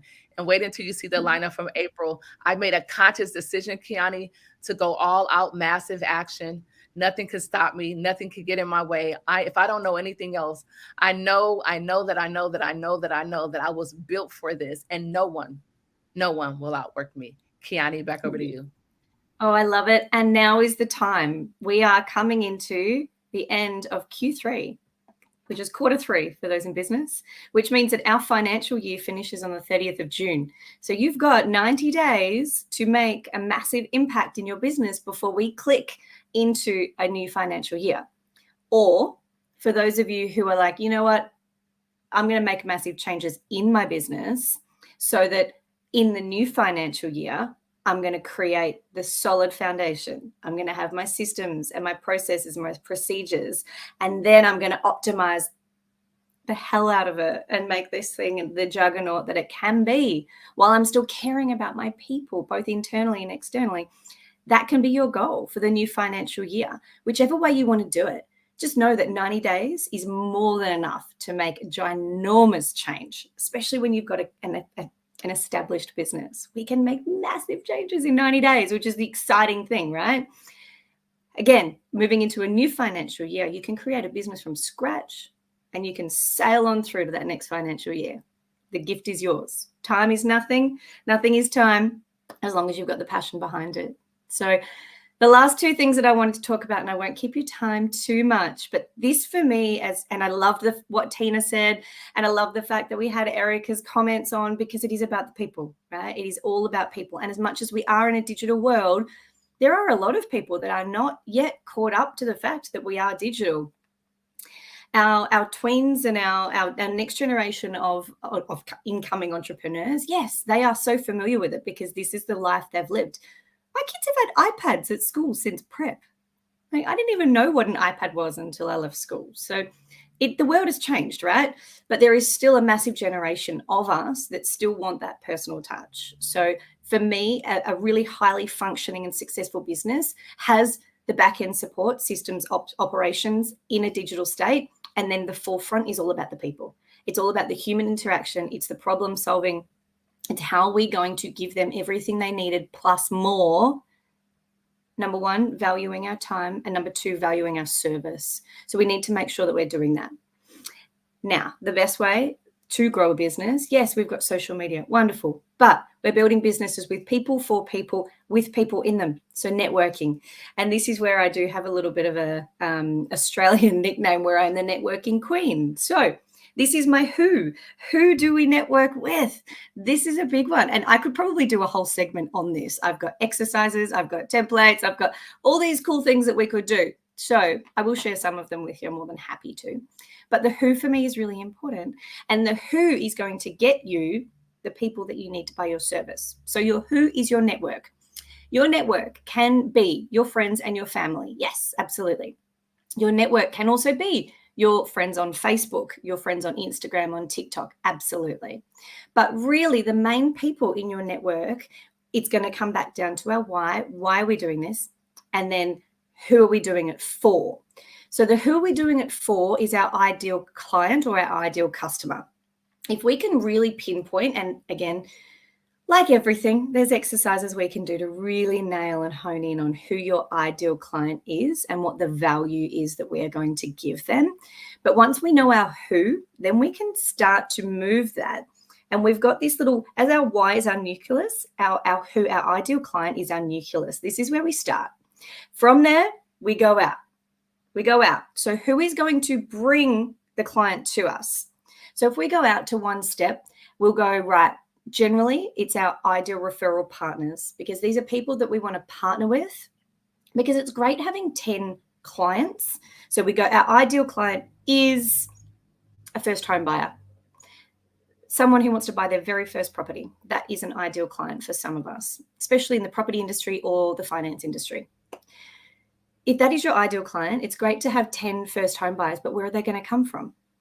Right? So if you are in legals, your first client might come from a mortgage broker because they are going to be giving that client a home loan.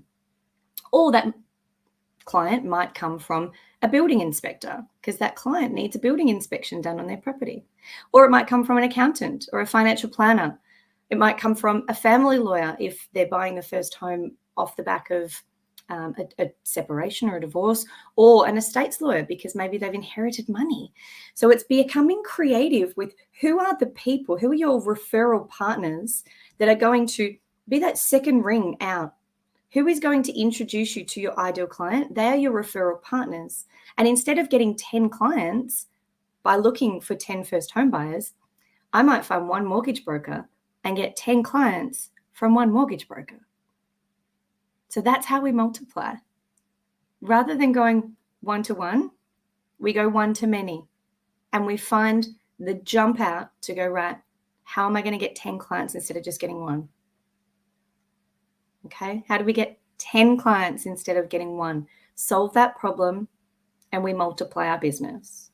Okay, so our mortgage broker, if this is our example, I'm going to run with this one, okay? So I go, great, this mortgage broker has given us 10 clients. This is amazing. So if we move our mortgage broker into our ideal referral partner and then do the exact same exercise and take that one ring out, we go, right, who is going to give us multiple mortgage brokers? Who other professional services are going to be able to introduce me to 10 more mortgage brokers?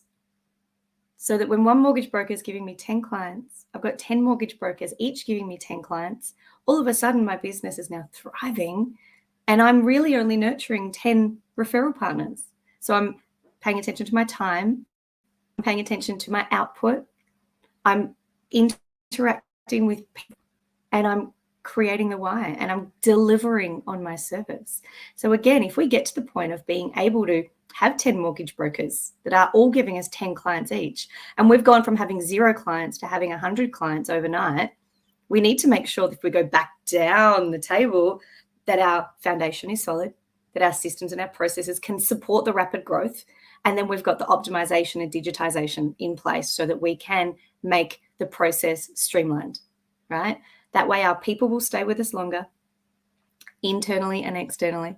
Our network will be happy because we're delivering on everything we said we were going to do.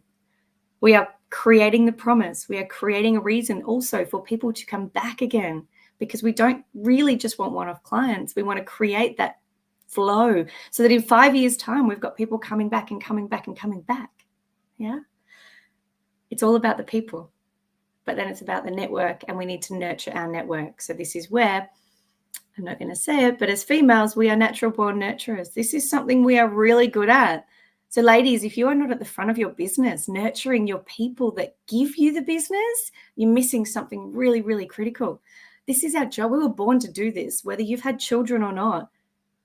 You were born to be a nurturer and use it to not only serve you and your family, to serve the people that are coming through your business. It's our God-given right. Take ownership of that. Run with that. And the more that we grow our business, the more that we need to be seen. So I'm so glad that Eric's here, and I can't wait to hear him speak, because at the very, very, very top of my table, the number one most important thing when you are running a business for success is our when. And when are we going to do it? And the answer is right now. Right now. And how do we do that? With sales and marketing. Sales and marketing. So here we are. We've got a YouTube fanatically amazing human on here who's got 400,000 subscribers. We use YouTube. Yes. We've got Eric on here who does digital marketing. We use marketers. This is where, when we can create our solid foundation, we can create our business, we've got our people, we know where the work's coming from, and we've got the work coming in. What are we going to do with the money? Yeah. We put it into sales and marketing, and we make sure that we use tried and tested professionals in that space, because it costs money. Yeah, but it costs money to make money. So follow the chain. Costs money to make money. And the only way that we can really fundamentally do that is by outsourcing. I don't know about you, not my creative area. I use specialists for that. So amazing. We've got some specialists here today, but the top of the tier is always visibility, right? I've got this really awesome little hack for you. Visibility. So there's this VCP rule, and I implement this VCP rule in everything that I do. And I work with multiple business owners in multiple millions of dollars of business. So it works, right? It works. The whole of Australia is running by this. VCP, V stands for visibility. First, you need to be visible in your business. Yes, this is social media. Yes, this is marketing. People need to see you. I think the last time I heard it was 7 different ways before they interact with you. That's huge, right? And then I think we've got something like 2 seconds to make an impression on them. It's crazy, right? So visibility, we need to be visible. We can't just be doing ads in the newspaper, because a very small part of our demographic actually reads a newspaper anymore. So we need to be strategic with our thinking, and that's where we need a specialist. So visibility, we need to be visible. We need to be everywhere. We need to be on so many different things, but our message needs to be clear. Our message needs to be the same. We don't want to confuse people. We want them to know our why, and we want them to come on the journey with us. Visibility. Second is C, for credibility. Credibility is the reason why people will buy from you. So they're watching you, they're seeing you, they're visible, you're visible. Everything's in the orbit, right? Not until you become credible to them, not until you somehow build trust with them. Trust is credibility. Credibility is trust. You need to figure out how to do that. So things like this, speaking, sharing your voice, going to networking events and being able to stand up and say, look, this is what I do for my clients and this is why I do it. Yes, it's so simple, but this will give you credibility. It will help people trust you, and people will buy from you if they trust you. And it's not a me thing, right? Because we're not going to be solopreneurs, or we're not going to be self-employed or employees. We're going to be entrepreneurs, and we're going to be business owners. So we want to build credibility in our brand. We want to build credibility in our business, in our offering, in our services, credibility in the back end that we can support what they're doing. Credibility is the very last step that will lead you to the P, which is profitability. Without being visible, without being credible, you cannot be profitable.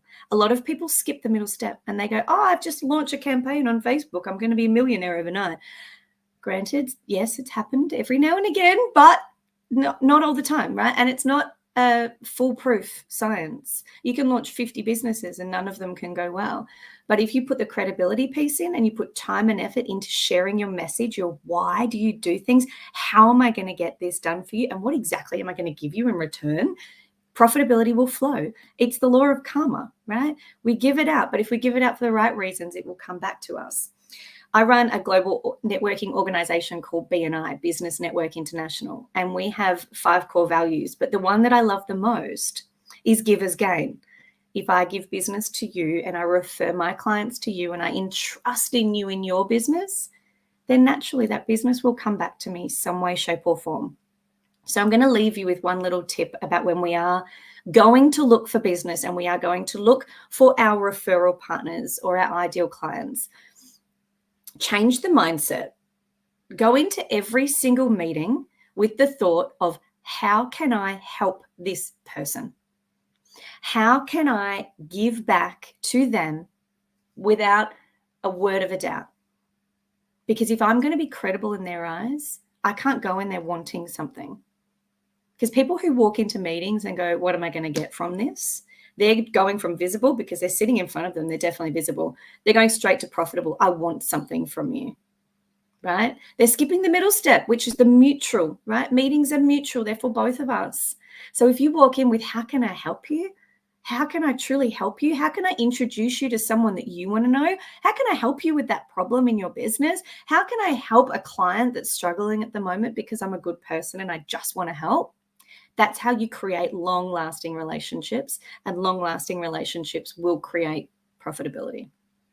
So that's a lot of information, and it's really like the tip of the iceberg. This is my little, how do we get there in 40 minutes? But I want to share this all with you guys today because it's not hard. It's not rocket science. It's not hidden. You can find all of this information anywhere, but it's the overwhelm of information that it's coming from 45 different sources, from 45 different voices in 45 different ways. It's overwhelming. So my goal is to try and simplify it. Simplify it all. It doesn't have to be hard. Let's find the hacks. Let's get there as fast as we can, as quick as we can, so we can live our destined life. We can create the life that we want to live and use business as our tool for that, and we can create our empires. Let's create our empires, ladies, and let's show our children how we can be the foundational layer to every single business. Every single business. We are women, we are nurturers, and we are here to come loud and proud and help each other along the journey. I think that's about it. Tina, was there anything else? Did I miss anything? What? Are you kidding me? Did you miss anything? You gave the whole kitchen sink. You gave everything. I love it. I love it. I love it, Kiani. It's such an honor to have you as a client, as a sister, as a friend. Listen, the reality is Madrid is calling our names and I cannot wait. It's only, can you believe it's only 3? Yeah. So today is the 26th. So it's like 3.5 weeks away. Mm-hmm. I'm excited. I'm so excited. I cannot wait. Yes. Erica says, yes, KCP rule. She says, thank you, Kiani Mills. Wow. That's awesome. I love it. Love it. Love it. Okay. So I mean, I was just taking notes. That's all I'm saying, Kiani. I'm like, I'm a bit excited. Sorry. No, but that's perfect because that's how you can tell when something is someone's passion. Because they get excited and they just give it all. And that's why I call Sunday Speaker Series a contribution. There's no time limit. You could have said, hey, I got 10 minutes. Every time someone says, hey, I only have this much time available, they stay longer because they are too like-hearted and they just simply want to, you know, give of themselves, their expertise and their services as well. So that's why I totally just man, I'm in awe. I don't know about you guys, but I am totally in awe of what's happening, not just with today, but with simply global women speakers as well as Sunday speaker series. I mean, the people that is being attracted to this movement is unbelievable. The servant, the heart of the people that are coming is unbelievable. And if I don't know anything else, I know that nothing lasts forever, and I know that some people who started with us will not finish with us. I know that that's a part of nature. Some people that were in relationships when they were married, they thought that was it. They're like, this is my husband for the rest of my life. Divorce. That's just a nature. You started with a company. You're like, I'm going to work here. I'm going to retire here. This is it. What happens? No, you go to somewhere else. So that is the nature. There's nothing wrong with it. I just want everybody to win. I don't care who they are. But what I do know, if I don't know anything else, and you can take this to the bank, that Global Women Speakers will be the #1 platform for women globally to sell and share their products literally around the globe and create lifetime experiences. I mean, just some of the things that we're going to do in Madrid is insane. Like, definitely getting on water. We're definitely going to eat. We're going to volunteer. We're going to do some incredible things. And so I'm just excited, Kiani. I don't even know how to stop. And so I see we have the Eric Zuley in the back and Lalo, and we have Jessica Maloney. So let's just bring everybody in. So before we go, though, does anyone have any questions that they want to put in the chat for Kiani? Because I can tell you this. Oh, I love this. Shanae says GWS will be #1. Yes, absolutely. Erica Sheffield. I love it, love it, love it. Yes. Facts. Absolutely. And that's what we're looking for. We're looking for people who are truly like-hearted and here to serve and to simply, all I can tell you is Kiani is our ambassador in Australia. But I want to get her. Yes, I want to get her over here in the States.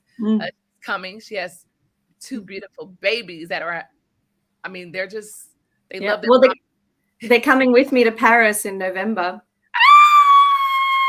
excited. Auntie, get to see them. That is awesome. So, ladies and gentlemen, that's one of the things that we talk about when we talk about entrepreneurship and freedom. And, Lalo is 22, but hey, he knows about freedom. He said he went from being a creator to an entrepreneur. We have Eric Zuley, who's been an entrepreneur probably like almost all his life. It's unbelievable. His dad is, I call him like the president of California. He knows everyone from entertainers to presidents to political parties, et cetera, et cetera. He's incredible. So Eric. Actually, Tina, my dad's actually the president of Better Vision for Children now, so I'll have to talk to you about that. Oh my goodness. Woo! That is so awesome. So Eric, you were sitting in the back. Lalo, you were sitting in the back. Is there anything you guys want to, any comments you have for watching Kiana? We have 10 people watching live on Facebook. We have people on LinkedIn as well as YouTube. I love it. For each of you that are watching, I just want to say thank you. Thank you so much. I mean it from the top of my heart. It's because of you showing up every single Sunday. You make it possible. And I can tell you this, you are proof. You are proof that what God gives to you can no one take away from you. And with that being said, Eric, anything you want to add or take away or, Well, I'll just compliment what Kiani was talking about. I mean, a lot of what she was saying was right on point, and this is speaking. Yes, she is right on point. Yeah, I mean, I'm speaking from 20 years of experience and visibility and credibility and edification. Really, is everything. When you are going to do a business deal or really do anything with anybody, and you're new, the #1 thing that people are going to do is they're going to go on to where? Google, and they're going to research you. And so whatever comes up on that research is going to be a matter of that yes or no decision if they're going to work with you. So visibility, credibility creates the trust, and the edification is the third party people that are around and like, repurposing content and everything like that. And there's a lot more I'll be talking about later on whenever I'm coming up to speak about blogging and visibility. But yeah, I commend you, Kiani. A lot of what you said, definitely you're on point. Yes. Lalo, what do you have to say? I just have to say that I want to be like Kiani when I grow up. That's all I have. So I love it. That's my little wonderful. bro. Oh my gosh, he's Oh, I awesome. love that so much. Well, look, Lalo here, I guess, there are something. I just came from an event last night. It was called Restore. There is a plastic surgeon famous all over the world. And not only does he do cosmetic surgery just for beautification, but he also does reconstructive surgery. And he does it for free, literally all over the world. I don't know if you guys heard, but there was a young lady who put Gorilla Glue in her hair. Anyone hear that? Gorilla Glue in this young lady's Big hair. trending story. Yeah. Yes, absolutely. And so he was the surgeon that literally got the glue out of her hair. But there are people who have been born with cleft lips, car accidents, burned, and he goes and does those surgeries all over the world for free. And I went to his event last night.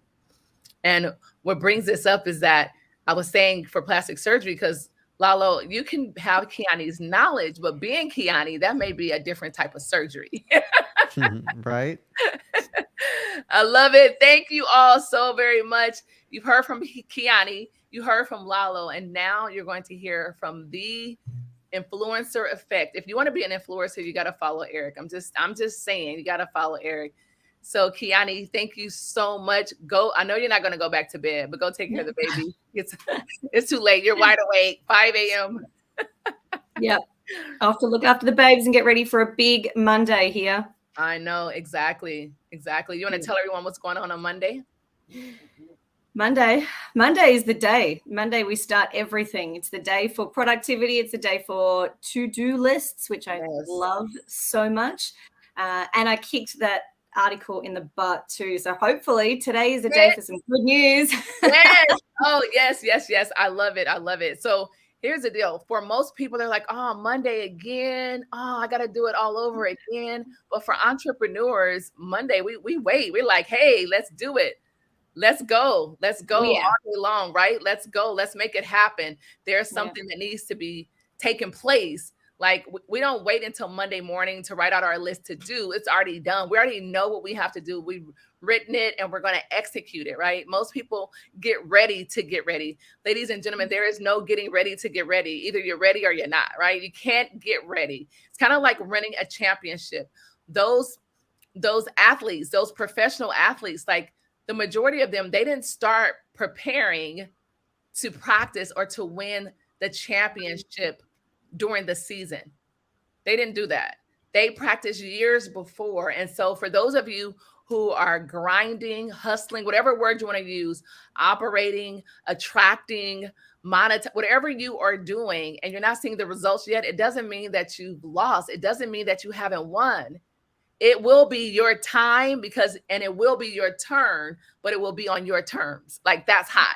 Not just your time and your turn, but on your terms. That, ladies and gentlemen, makes a big difference. So thank you, Kiani. I appreciate you.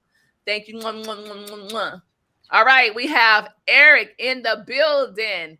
The influence effect. We have Eric. Eric, take it away. Over to you. Oh, thank you so much, Tina. I appreciate it. And it's always nice to be able to galvanize together with like-minded stages like yours. So I definitely appreciate the time. So, I mean, let me ask you a question, guys. If first and foremost, I'd like to kind of like learn the audience here a little bit. So if you guys have a podcast, put podcast in the chat. If you have a blog or a magazine or anything that has consistent content that you're pushing out, put blog in the chat. If you have a group that you are building, a community that you're building on Facebook or LinkedIn, you put Facebook or LinkedIn, put group. Let me just kind of get an idea of what you guys have, what you guys are doing. And so what I'm going to tell you guys is ultimately it's all about the content. Bottom line, content is consistency. It's key, and content does turn into cash if you know how to repurpose it and you know what you're doing with the content. And a lot of people, when they put out content, they just kind of like put it out. And the biggest thing that I want to tell you guys is it's all about the quality of the content.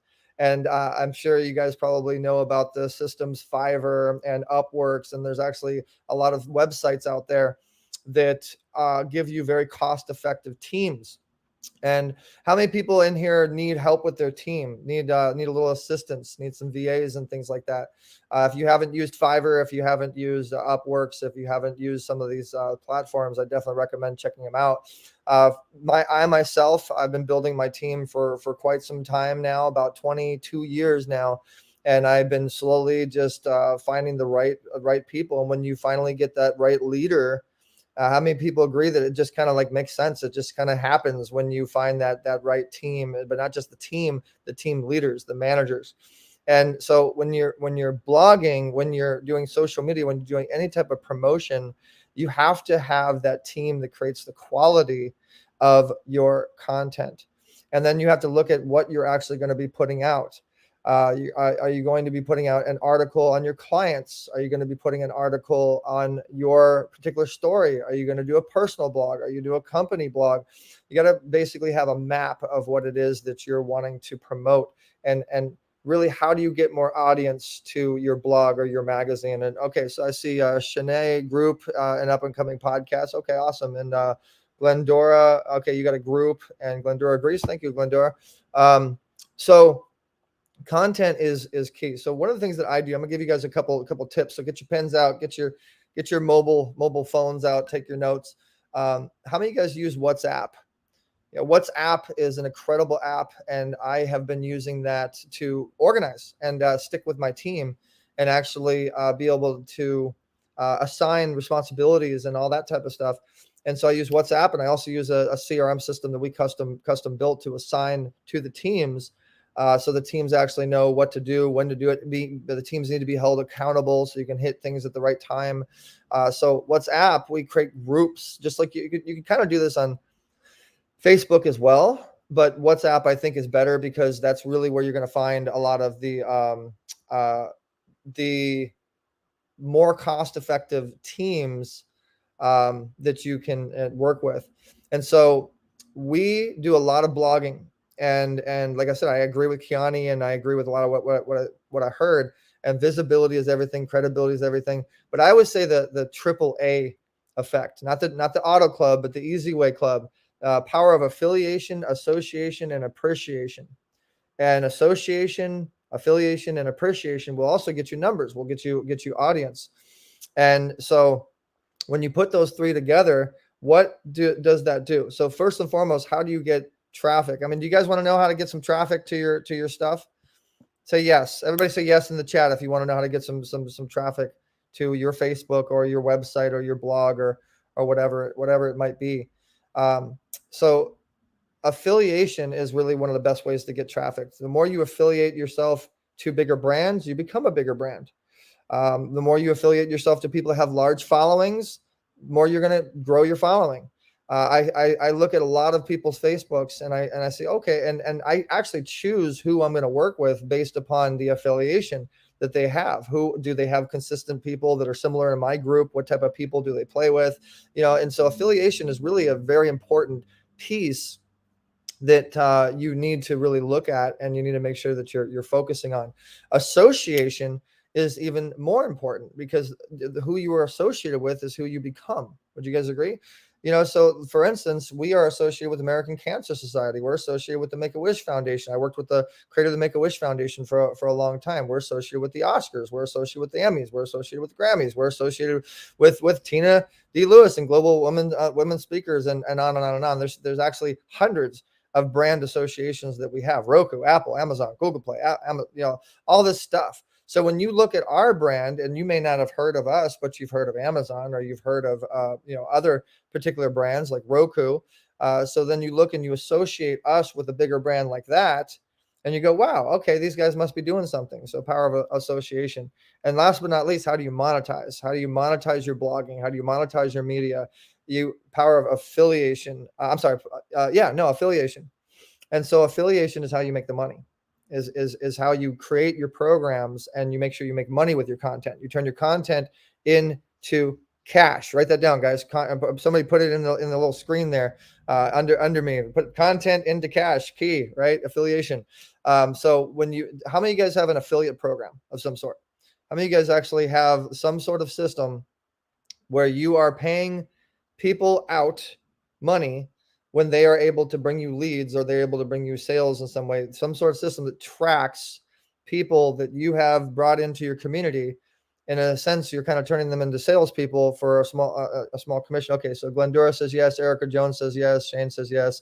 Okay, so that is how you turn your media, your blogging, your promotions into cash is affiliation. And the more that you build your groups, and which is, if you look at Tina, look at what she's doing. Tina is associated to people like Kiani, and Kiani has a large network, from what I heard. Has a large network that she has, a big community.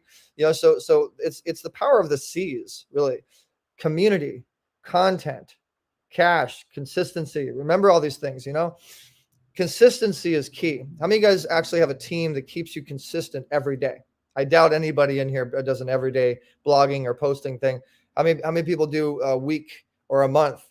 But regardless, however much you do it, it's consistent. You got to keep it up. That's how you build a community. That's how you build subscriber base. That's how you build more people. And really, how do you make cash? How do you monetize whatever you're doing? It's really the list building that you're doing, the subscribers that you have. Like Tina right now has global women speakers, and she's building a list. She's doing consistency every Sunday. She has the Sunday Speakers series. So she's building people that are building up her list that want to follow global women speakers and Sunday Speakers series. So she's branded right. You see the background's nice. I mean, she's doing it. She's doing it all right. And so this is all things that go into it. So number one, you need your team. And number two, you need your branding. Okay.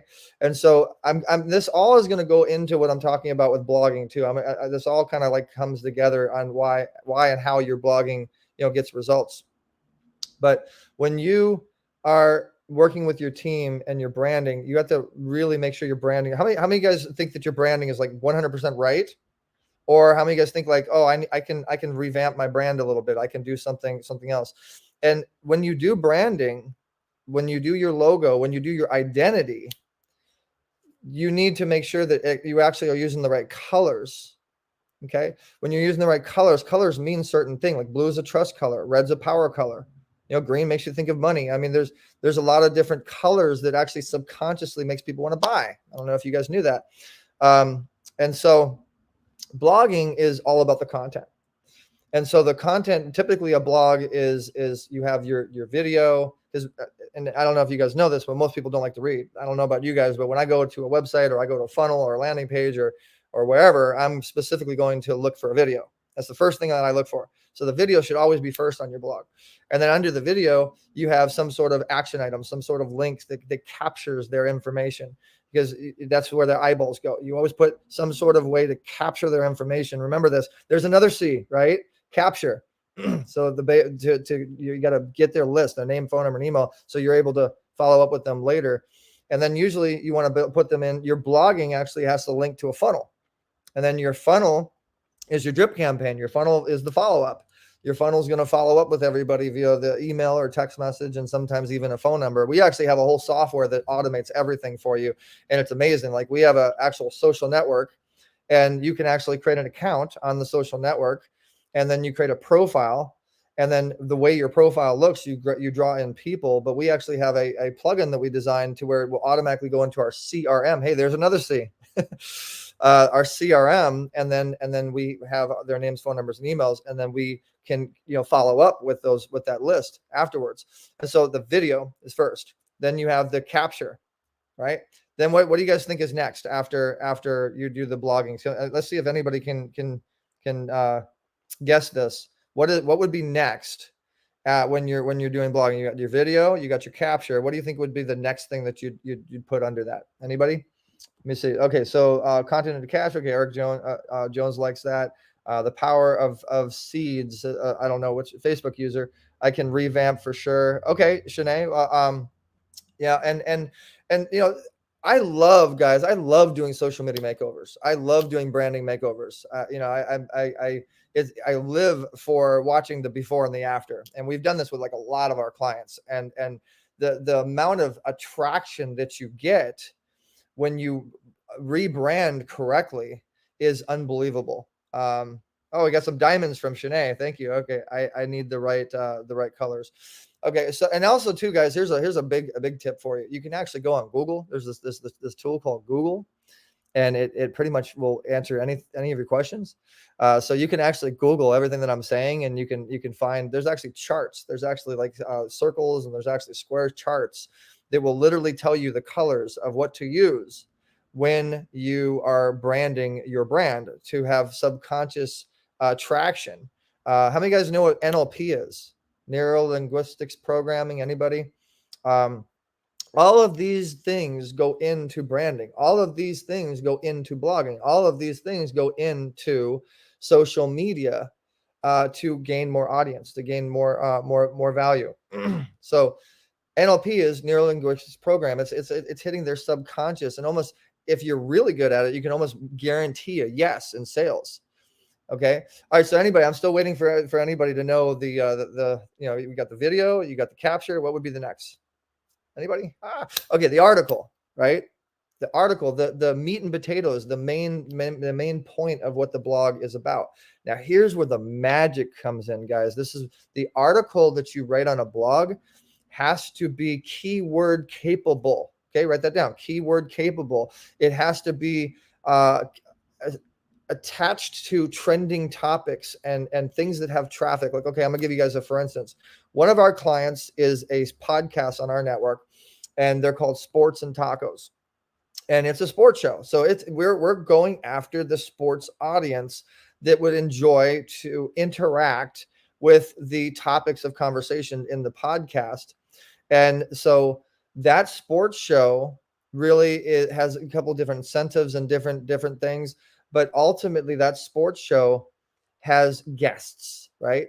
It has. So how do you get audience? The guests are key in podcasting, just like Tina's doing right now. She has people like myself who has hundreds of thousands of followers and reaches hundreds of millions of homes with the television network and the stuff that we have. So obviously, we have a following that's going to potentially go see now global women speakers because I'm on the stage.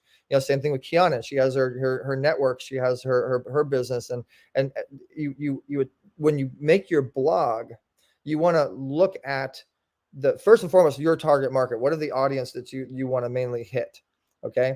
When you make your blog, you want to make sure you're making that blog to hit that particular audience. So let's say sports is a for instance that we're going after here. So us as an agency, we're an actual promotional agency. We have over 217 clients that we blog out. We do social media for, we do branding for, video branding, development, coaching, speaking. We work with multiple stages, and we work with people like Tina, and we do affiliations. Okay.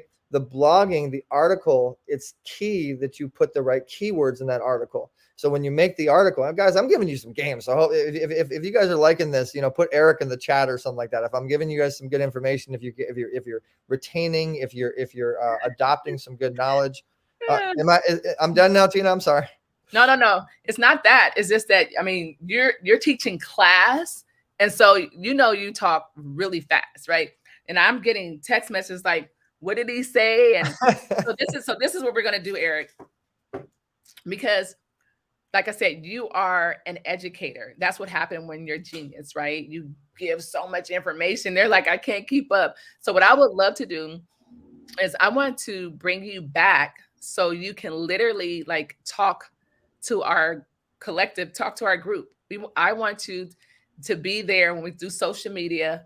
I want you in the room, literally in the room, if that makes sense. I want you to be one of our faculties.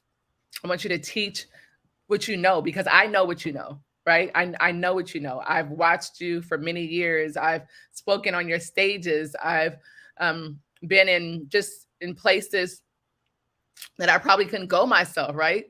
So I just wanted to honor you, to have you here to share, but I would love for you. Look, Erica says great information. Glendora is giving Eric with a heart. That is so cute. Yes, video capture and article. So I want to bring you back strictly for global women speakers. I love the fact that I can call on my 7 and 8 figure friends to come in. Matter of fact, we're going to have Les again. So, and some other. Cool. Tell them I said, hey. Yes, I will. And we're going to have Sharon Lecter and just a plethora of other people. So I cannot wait. I want you to be one of the faculty. Come back, because what I know, if I don't know anything else, I know that global women speakers, our members will be highly equipped to make multiple income. We're going to show them how to have it on autopilot, make sure that they have passive, residual, and leveraged income. And so we have some people coming in and do that. So Eric, thank you so much for being here. You are amazing. Stay tuned, you guys. Stay tuned because he will be faculty. He will be teaching, dropping nuggets. If you thought that was it, listen, I don't want to say the D word, but I'm not going to say dumbing down. I'll say he was playing it down because there's so many verticals that he can talk about. I'm talking about from news, talk about podcasts. Like Eric, this really quickly, tell them what's your exposure from your network, the exposure, the number. Well, we have a subscriber base of about 6,700 members that log into our platform, which creates between all of those profiles, when they promote their profiles, an average of about 800,000 visitors per month. But our TV network, which actually is the bigger reach, the bigger OTT distribution, does have the potential reach with all the different vehicles that we hit to about 100 million plus. 100. Wait, hold on. It's called a pause break here with Global Women Speakers, 100 million. So yes, you definitely will be back. But I can tell you this, some people, they're like, wow, yes, Shanae said, wow, yes, Erica, great information, awesome. So what I would like to do is, because for me, this is like overload. And I know what happens when some people get overload.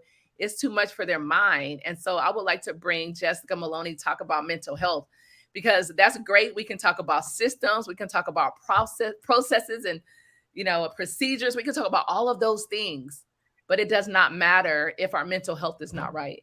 And that's why I'm a firm believer of mental health.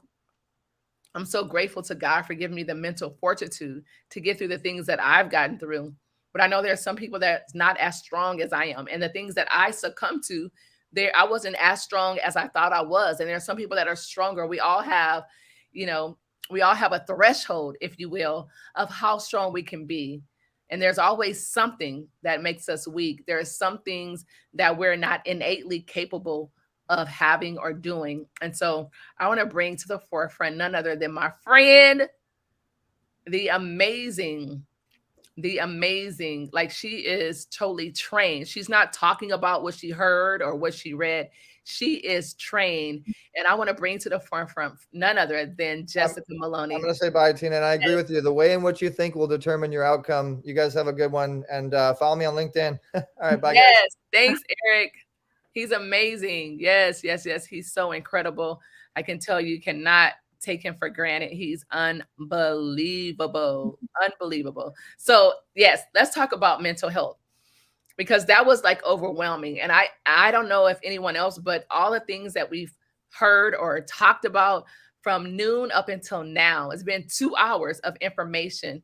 So I feel myself getting a little anxious and, writing down all the notes and things like that. And so I know I'm not alone. I know that there's somebody that it was just too much for. They had to go back and come back in, or when they get off, they're going to be, right?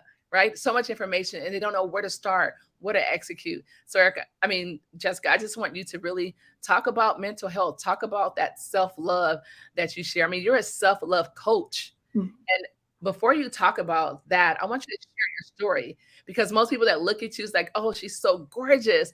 Oh, how can she talk about self-love? She never had any problems. It's kind of like seeing someone after they've lost 100 pounds. They're like, oh my God, you look amazing. Yeah. And that person's like, oh, it was a struggle. I just lost 100 pounds, right? They're like, what? So Jessica, please, I want you to take the floor away. Ladies and gentlemen, the next voice you will hear is none other than the Jessica Maloney. Jessica, over to you. Thank you, Tina. Well, first, I just want everyone to take a real deep breath. Because if you're anything like me, I'm very much an ideas person. So right now I'm going to start and grow a YouTube channel. I'm going to start and grow a blog. I'm going to start another business. I'm going to grow it to 7 figures. So a lot of overwhelm. So I think that we all just need a breath. We have been poured into, like Tina said, for 2 hours, and we've gotten great information, but the direction in which you take it is now up to you, of course. And that might feel like a lot for a lot of people. But this is where like the you part comes in. This is where the who comes in. And similar to kind of what Kiani was saying is that as women, we are often rewarded for busyness. We're often rewarded for taking care of everybody else. That like when people ask you how you are, if you're not talking about how busy you are, people have a hard time relating to you. So what I have come to do is try to normalize self-care, normalize this idea of self-love. And yes, I'm a licensed mental health professional. I'm also a self-love coach, but it took me a really long time to get there. For most of my life, I was very much a people pleaser. I found myself becoming just a chameleon. I wanted to become what everybody else wanted me to be so that I could fit in, so that I could belong, so that I could be loved. And it led me down the path of a string of toxic relationships and a 10-year emotionally abusive relationship that ultimately led me to my darkest period of my life, where I didn't know if I could ever change or move on. That in that dark period, when I realized that I was completely broken, that I had no idea of who I was or if I ever was somebody, that I didn't have to find myself again. I had to create myself from what I thought was nothing. But I started taking these steps and challenging myself and putting myself in situations that I never thought that I would ever see myself in, let alone succeed in. And I found that there was more that I was capable of than not. That our brains are typically wired for negativity, like I said earlier, that we are geared and wired to look out for the bad things in life. So that's why we're usually very negative thinkers. But the good thing is that our brains are alive and they're constantly changing. There's that neuroplasticity that, like, if we want to create a new form of thinking, we can create a new neural pathway in our minds and change the way that we think. And it really starts by being able to know who we are and creating a level of self-awareness. And it steps into that self-love, that once you recognize who you are and who you want to become, it gives you a foundation. So we use all of our past experiences, all of our past failures, and we turn them into the stepping stones of advancement. That the idea of confidence and being able to confidently be on YouTube and put your face out there for 400,000 subscribers, to put your face out there and grow a business to 6-7 figures, to step into a purpose and put yourself out there for everyone to see. It takes a level of confidence. And in order to get there, the building block of confidence is self-trust, because the word confidence itself, the root of the word confidence, means trust. So if you can trust in yourself, you can grow more confident. And the way that we build self-trust is by honoring the commitments that we make to ourselves every day. So with all the information that you've received so far, I want you to just take a moment, breathe, and think about where you fall in all of this. What information did you receive today that really stood out to you? Because now it's time for you to sort through all of this and figure out where you start. You don't have to do it all, but figure out where you start. So every day when you say that I'm going to do something and you honor that commitment to yourself, that's when you build confidence. That's when you create a new neural pathway in your mind saying that I can do this instead of I can't do this. So whatever it is that you've taken out of today, pick one thing that you want to start doing and then grow from there. But whatever it is that you decide to commit to for yourself, be sure to honor that commitment, no matter how small it is. That's where we start. And then everything else after that is going to be a bonus. So you can say, like, I did the thing that I said I was going to do. Now, foundationally, when we are going through this self-awareness journey, we're going through this confidence building, it really comes down to this idea of self-love. Now, again, I was somebody who, like, when a couple years ago, if you would have said the word self-love, I would have rolled my eyes so hard that, like, you would have heard it next week. But once you actually start the practice of what self-love is, it becomes real. You actually feel what it's like to love yourself. Now, the first step in self-love is for you to remember that it is a practice, not your reality. That you don't have to be in full, deep love with yourself every single moment of every day. Maybe not every day, but to know that I am growing stronger and more confident every day. It's part of my journey. I'm on a journey. I'm practicing self-love every day. I'm honoring the small commitments that I make to myself every day. I am being kinder to myself every day. Now, again, we can't stop all the negative thoughts all at once, but if you can add in one positive thing about yourself or one factual statement. It doesn't even have to be positive, but take yourself away from the negative and become neutral. Be fact-based with your statements about yourself. That instead of, I can't do that. I haven't tried that yet. It's maybe just factual. It doesn't have to be positive. So number one, remember that self-love is a practice. It is not your reality. It is a journey, not a destination. That we need to embrace this because this is something that we are going to grow from and experience every day. And we're lucky to be able to do that. This right here was an effort in self-love, you showing up today. You cared about yourself and your future just enough to be here for this. So I applaud you for that, and you should do the same. The second step is being able to reprogram your thinking. So this goes into the idea of, again, changing the automatic negative thoughts that we have. Being able to pick one stream of consciousness and recognize what are the most common things that I think. Like, how many of you actually think about what you think about? We have about 75,000 thoughts a day. How aware are you of the things that you think about? Why do you do the things that you do? We talked about figuring out your why in your business and what you want to do and who you want to help. But why do you do the things that you do for you? Like, what are you getting out of that? Who are you? When I ask these questions to my clients, a lot of them get physically uncomfortable because they're very hard to answer. And without somebody like me, you're probably not being asked these questions very often. But this is part of growing more aware of who you are so that when it comes to making decisions in your business, when it comes to having healthy relationships and being able to decide who is right to add to your life, you have to first know yourself. So in being able to reprogram your thinking, I want you to think about the most common thoughts that you have every day. What are the most common beliefs that you have about yourself? And write them down. Typically, these will be more on a negative side. So thinking about the negative thoughts that you have about yourself and your abilities and being able to replace them, like I said before, with more factual-based statements or more positive statements. This is where we bring in positive affirmations. So one of my favorites is, I think, something I said before, that I'm growing stronger and more confident every day. That I don't have to say that I am strong and confident today if maybe I don't believe that about myself. But I can confidently say that I'm growing each and every day because we're having experiences. And one of the things that Les Brown often says is that things don't happen to you, they happen for you. So being able to embrace that mentality and recognize that when something happens and I have my feelings about it, maybe I'm sad or I'm angry, instead of asking, why is this happening to me? Asking yourself, why is this happening for me? What can I learn from this? How can I grow from this? And like I said, being able to have your feelings, because it's very important to feel your feels and then be able to overcome them. And part of that is changing our thought process, taking those most common negative thoughts that you have about yourself and replacing them with more factual or positive based statements, and honoring the commitments that you make to yourself every day, because they will help you to build trust in yourself. That when we experience self-doubt, it's usually a form of anxiety that that's existing in our minds and our bodies.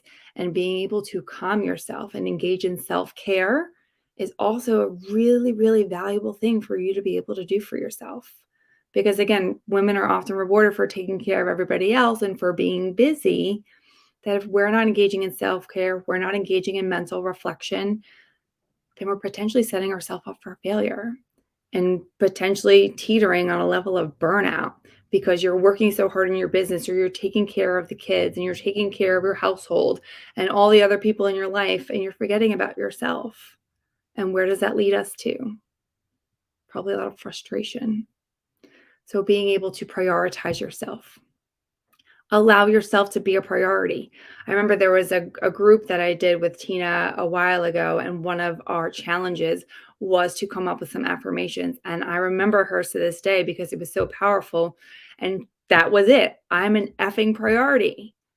And if we don't make ourselves a priority sometimes, probably nobody else will. So remember your worth. And the next part, the third step in growing a foundation of self-love, is to challenge yourself. Challenge the thoughts that you have. Challenge yourself in your activities. If you think that you can't do something, challenge that. How do you know you can't do it? Have you tried? How many times have you tried? What do you know? Who have you reached out to? Like we talked about earlier, being able to use your resources. There are people that can help us with a lot of different things. Being able to reach out to somebody to help you with your business. Being able to reach out to somebody who can help you feel more confident and grow. Being able to recognize that there are investments that we make in ourselves. Our time, our energy, and our money are our most valuable assets, and happiness. Right? I think that those are the things that everybody's looking for. Do you love yourself? Are you financially invested in something that will help you grow? Are you happy? Again, these are questions that people are probably not asking very often, but I encourage you to engage in some sort of reflection every day. And one thing that I will tell you, and write this down because this is really valuable, the moments after you wake up and the moments right before you fall asleep, that is when your brain is most susceptible to influence.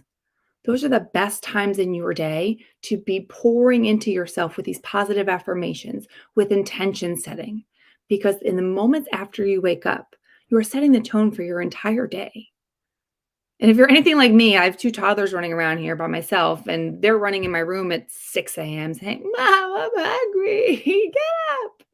So my affirmations are sometimes very hard to get done in the morning.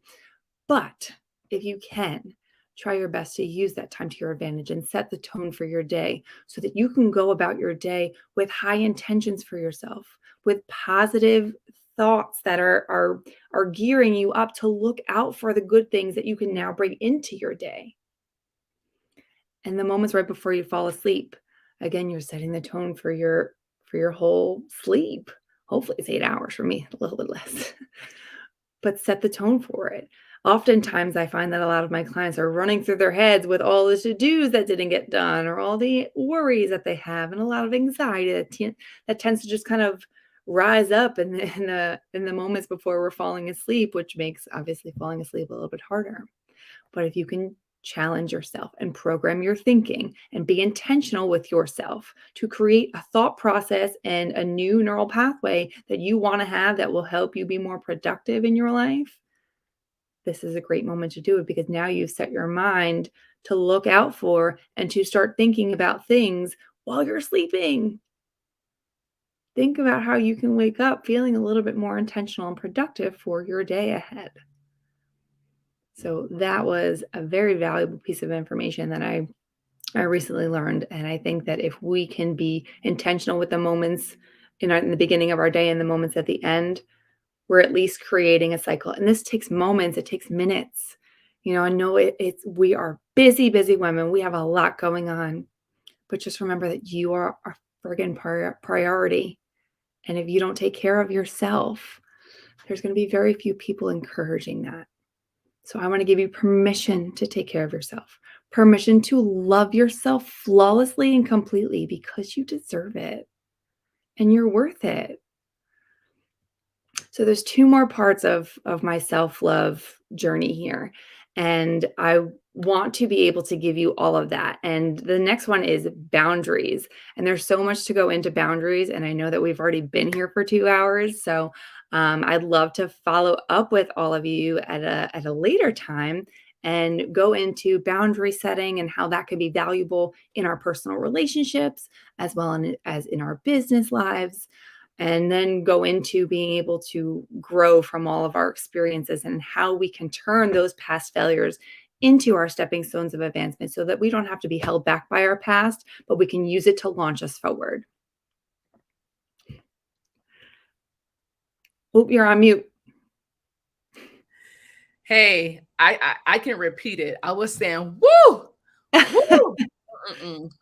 I mean, if Jessica hit home to any of you, if there's anything that she said, I mean, I was actually looking at the chat, the comments, and there were people saying, me too. I was a people pleaser. Me too. Saying different things. And all I could tell you is that that's like Dr. Erica said boundaries are necessary.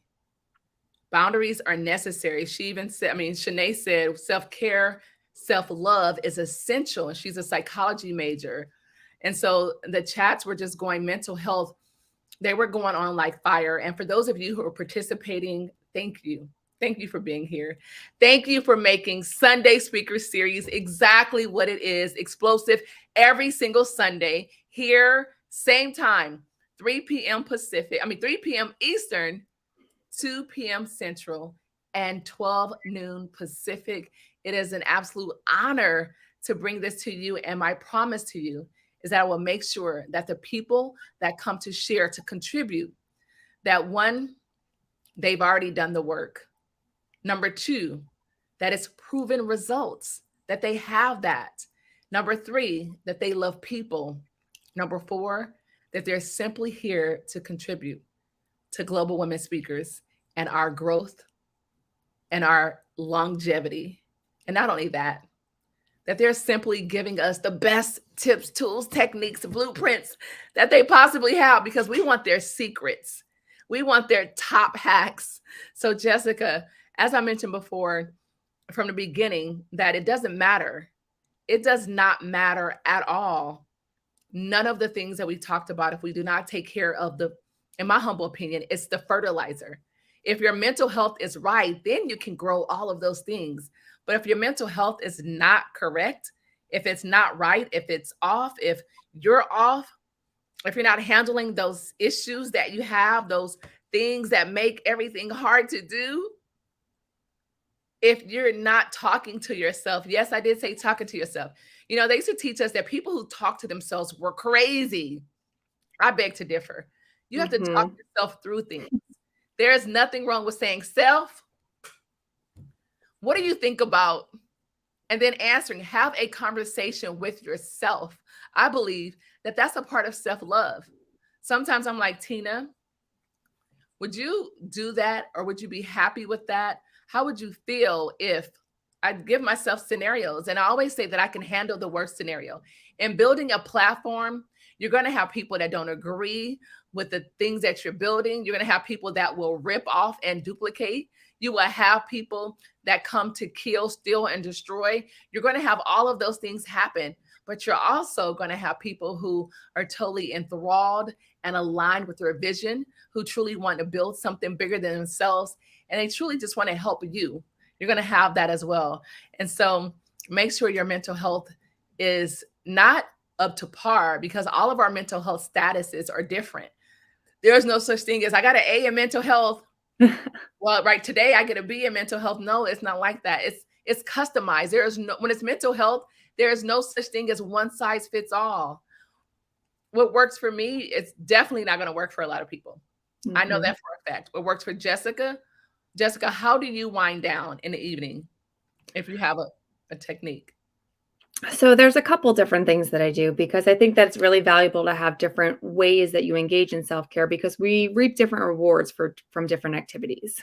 So there will be some days where I totally check out and flick on the TV and just turn my brain off, because sometimes we just need to turn off. But what happens when we just turn off and flick on the TV is that I'm not really coping with anything that is in my brain. I'm not really dealing with it. I'm not feeling it. I'm just kind of turning it off, so that when I turn back on, all the stuff is kind of still there. But again, sometimes we need that. Other times I'll engage in like a relaxation activity. I do a lot of breathing activities, or maybe even like yoga or exercise, doing something creative. So between exercise and creativity, those are two of the greatest things that we could do for an active relaxation, because it clears out some of the clutter in our mind and allows us to think only about the most important things, so we can process through them. So I like exercise and creativity.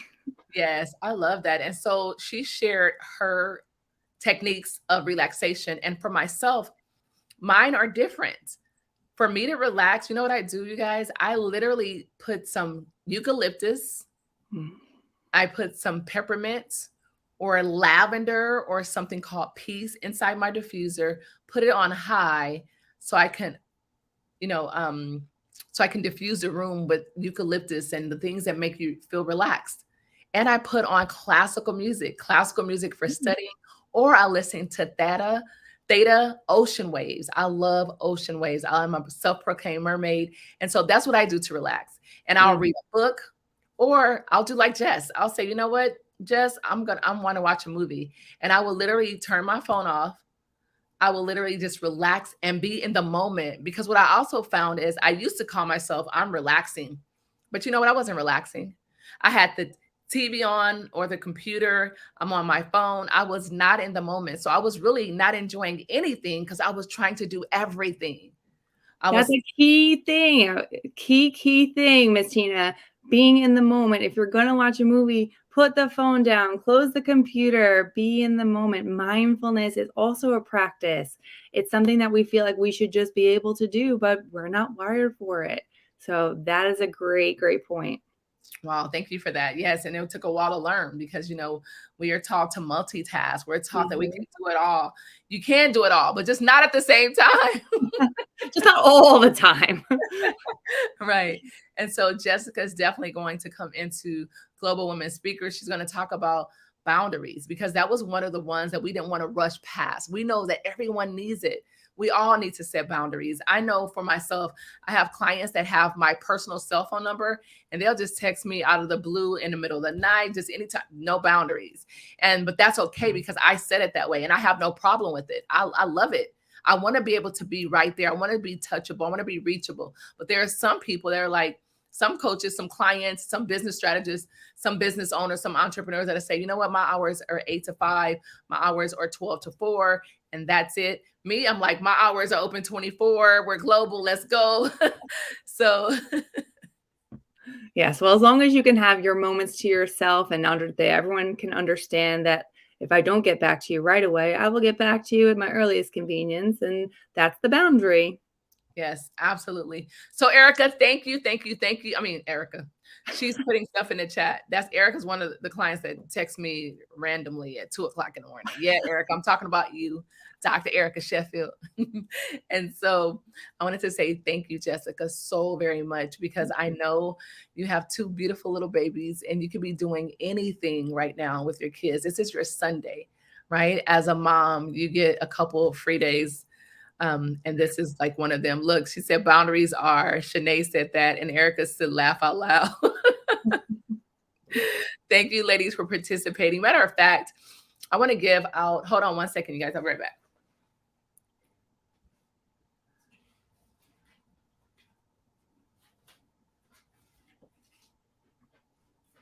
Okay, so I know money, like physical money, is not everything, but I do know that it can change some things, whether it's $20 or $50. And so I want to give out $100. Well, I want to give out $100, but I want to give it out in quantities of 4. So I want to give $25 to a couple people that are online. They have no idea that this is happening. As a matter of fact, I think 25 is not enough. I want to give out 50. I want to give out $50 to the people who were the most engaged. Because I really appreciate you. Like literally, you could just watch and not say a word. You can turn it on and wash dishes, iron clothes, go in another room and do something else. But you spent your time here. And time is equivalent to life. People say time is money. No, time is not money because you can make more money, but you can't make more life. And because you invested your time here with me, Dr. Tina D. Lewis, and Global Women Speakers and Sunday Speaker Series, and my special esteemed guests from Jessica Maloney to Eric Zuley to Lalo, like to Kiani, I say thank you. And so when I go all the way to the top of the thread to look at the engagement from when we first started, I see it was Glendora. Do me a favor, Jessica. I'm going to say a bunch of names, and I just want you to write them down for me, okay? So Glendora, I'm just calling out names. These are not the winners. Yeah. I'm just calling out names. I'm just calling out names. Let's see the ones that I can see. Okay, so Glendora, Rashida was there in the beginning. Erica, Shanae,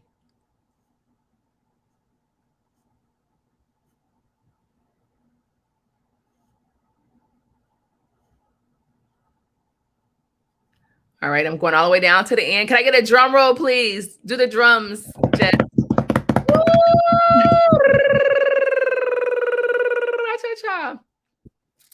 And the winners are Dr. Erica Sheffield, Shanae Tenen, Glendora. Yay! Woo!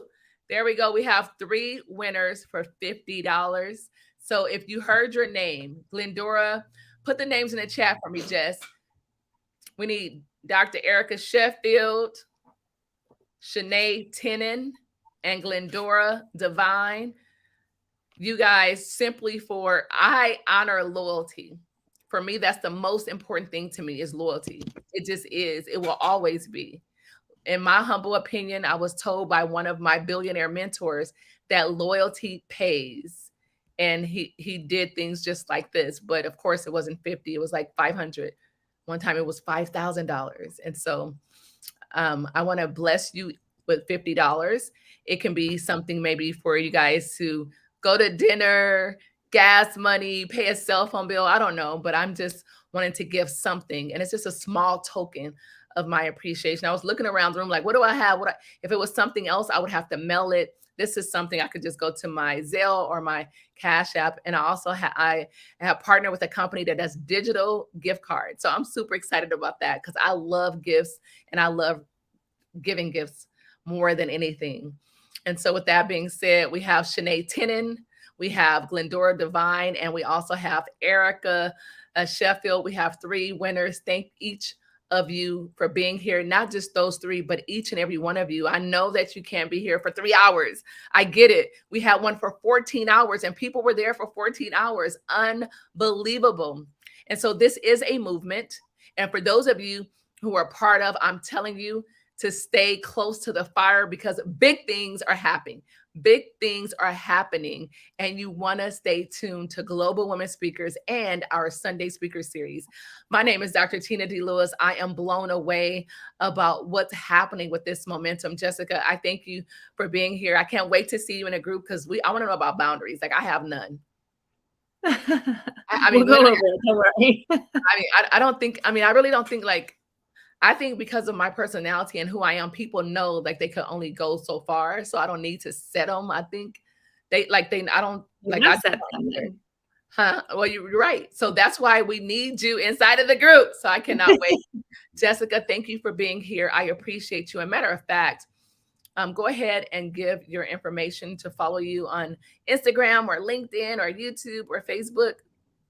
Absolutely. You can find me at the Jess Maloney on all social platforms, or you can email me at info@jessicamaloney.net. Woo! One more time for the people in the back. You can find me on all social platforms at the Jess Maloney. That's Maloney with an O, M-O. Or you can email me at info@jessicamaloney.net. Woo! Thank you so much, Jess. I appreciate you. I love you. And it's an honor to have you. Can't wait to see you again. All right, ladies and gentlemen, we're going to close this thing out. You already know how we do it.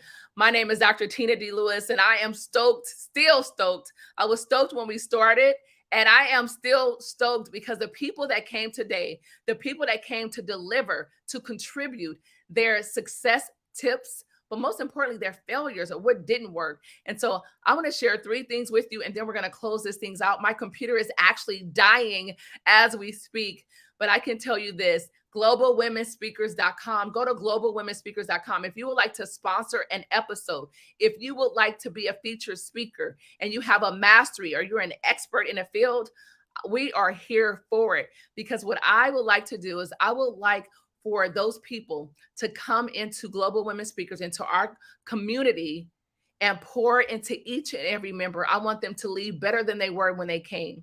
And so far that has been happening. And we have created a movement literally around the globe.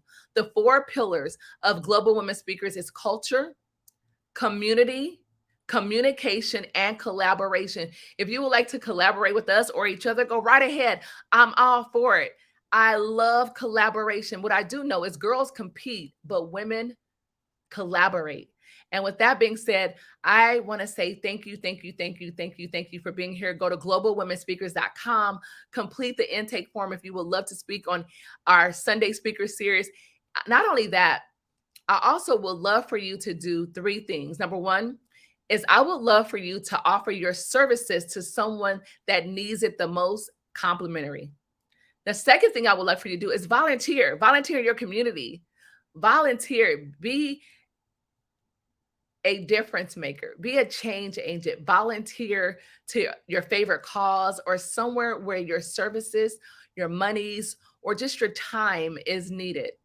And thirdly, I would like to say, do something, whether it's your career, whether it's your business, whether it's a hobby, do something that sets your soul on fire. Do something that makes you feel good. Do something that brings you that income while making an impact. Because ladies and gentlemen, I am impacting the lives of women entrepreneurs like no other. And I am just getting started. I am done playing small. I am done worrying about how people will feel, what they will think. I'm going all out, massive action. Q1 is already over. We've just invested 3 months of 2023 doing what? And so these next 3 months, these next 90 days are going to be explosive. Talk about team no sleep. Yes, I am going to team no sleep. You think I'm crazy and over the top already? I am going all out, massive action. Because here's the deal. When you have a gift inside of you, the enemy will send people, circumstances to try to rob you of your dreams. And if you don't fight back, they will win. And sometimes that them is you. You will win. Your mindset will win. And that's why we're going to talk about mental health and boundaries. So 3 things. 1, give of your services complimentary. Number 2 is what? You guys remember what number 2 is? Volunteer. Number 3 is make sure you do something that sets your soul on fire, that you can't wait to get up the next day so you can do it all over again. And for me, ladies and gentlemen, that thing is Global Women Speakers. My name is Dr. Tina D. Lewis, and I will see you next week, same time, same place, with some amazing, phenomenal, and dynamic speakers. Thank you for being here. You can follow me on all social media platforms at Tina D. Lewis. Tina D. Lewis. Go to globalwomenspeakers.com. You can find me on Facebook, Tina D. Lewis. LinkedIn, Tina D. Lewis. You can find me on Instagram, Tina D. Lewis. And please, my last ask is please tap in and follow each and every speaker, whether you heard them this Sunday or a Sunday before or last Sunday, no matter which Sunday, any speaker that I place on this platform that I have a privilege of having here, because it's my honor. They're not doing me a favor. I mean, they're doing me a favor. I'm not doing them a favor. It's an honor to have them. So what I would love for you to do is follow them on their social media platforms, buy their products or their services, get their free consultation. That's what you can do for me. You don't have to do anything for me, but do it for our members, because they mean the world to me. They are the most important. They are the reason why Sunday Speaker Series even came into fruition. I wanted to showcase the people who are gems in their own cities. They just didn't have the visibility, or they needed more, or they are in other countries and they want to break into the US. And so I want to be that bridge, not a dam. I want to be that bridge. And it is my reasonable service to create a platform with my influence, my mentors, my colleagues, my friends, so that I can give what I've gotten to other people. And ladies and gentlemen, that's it for us. This is Dr. Tina D. Lewis, founder of Global Women Speakers and Sunday Speaker Series. And we are signing off. Thank you for being here. I greatly, greatly, greatly appreciate you. Thank you. Gracias. Shukriya. Mwah. Bye for now. Good night.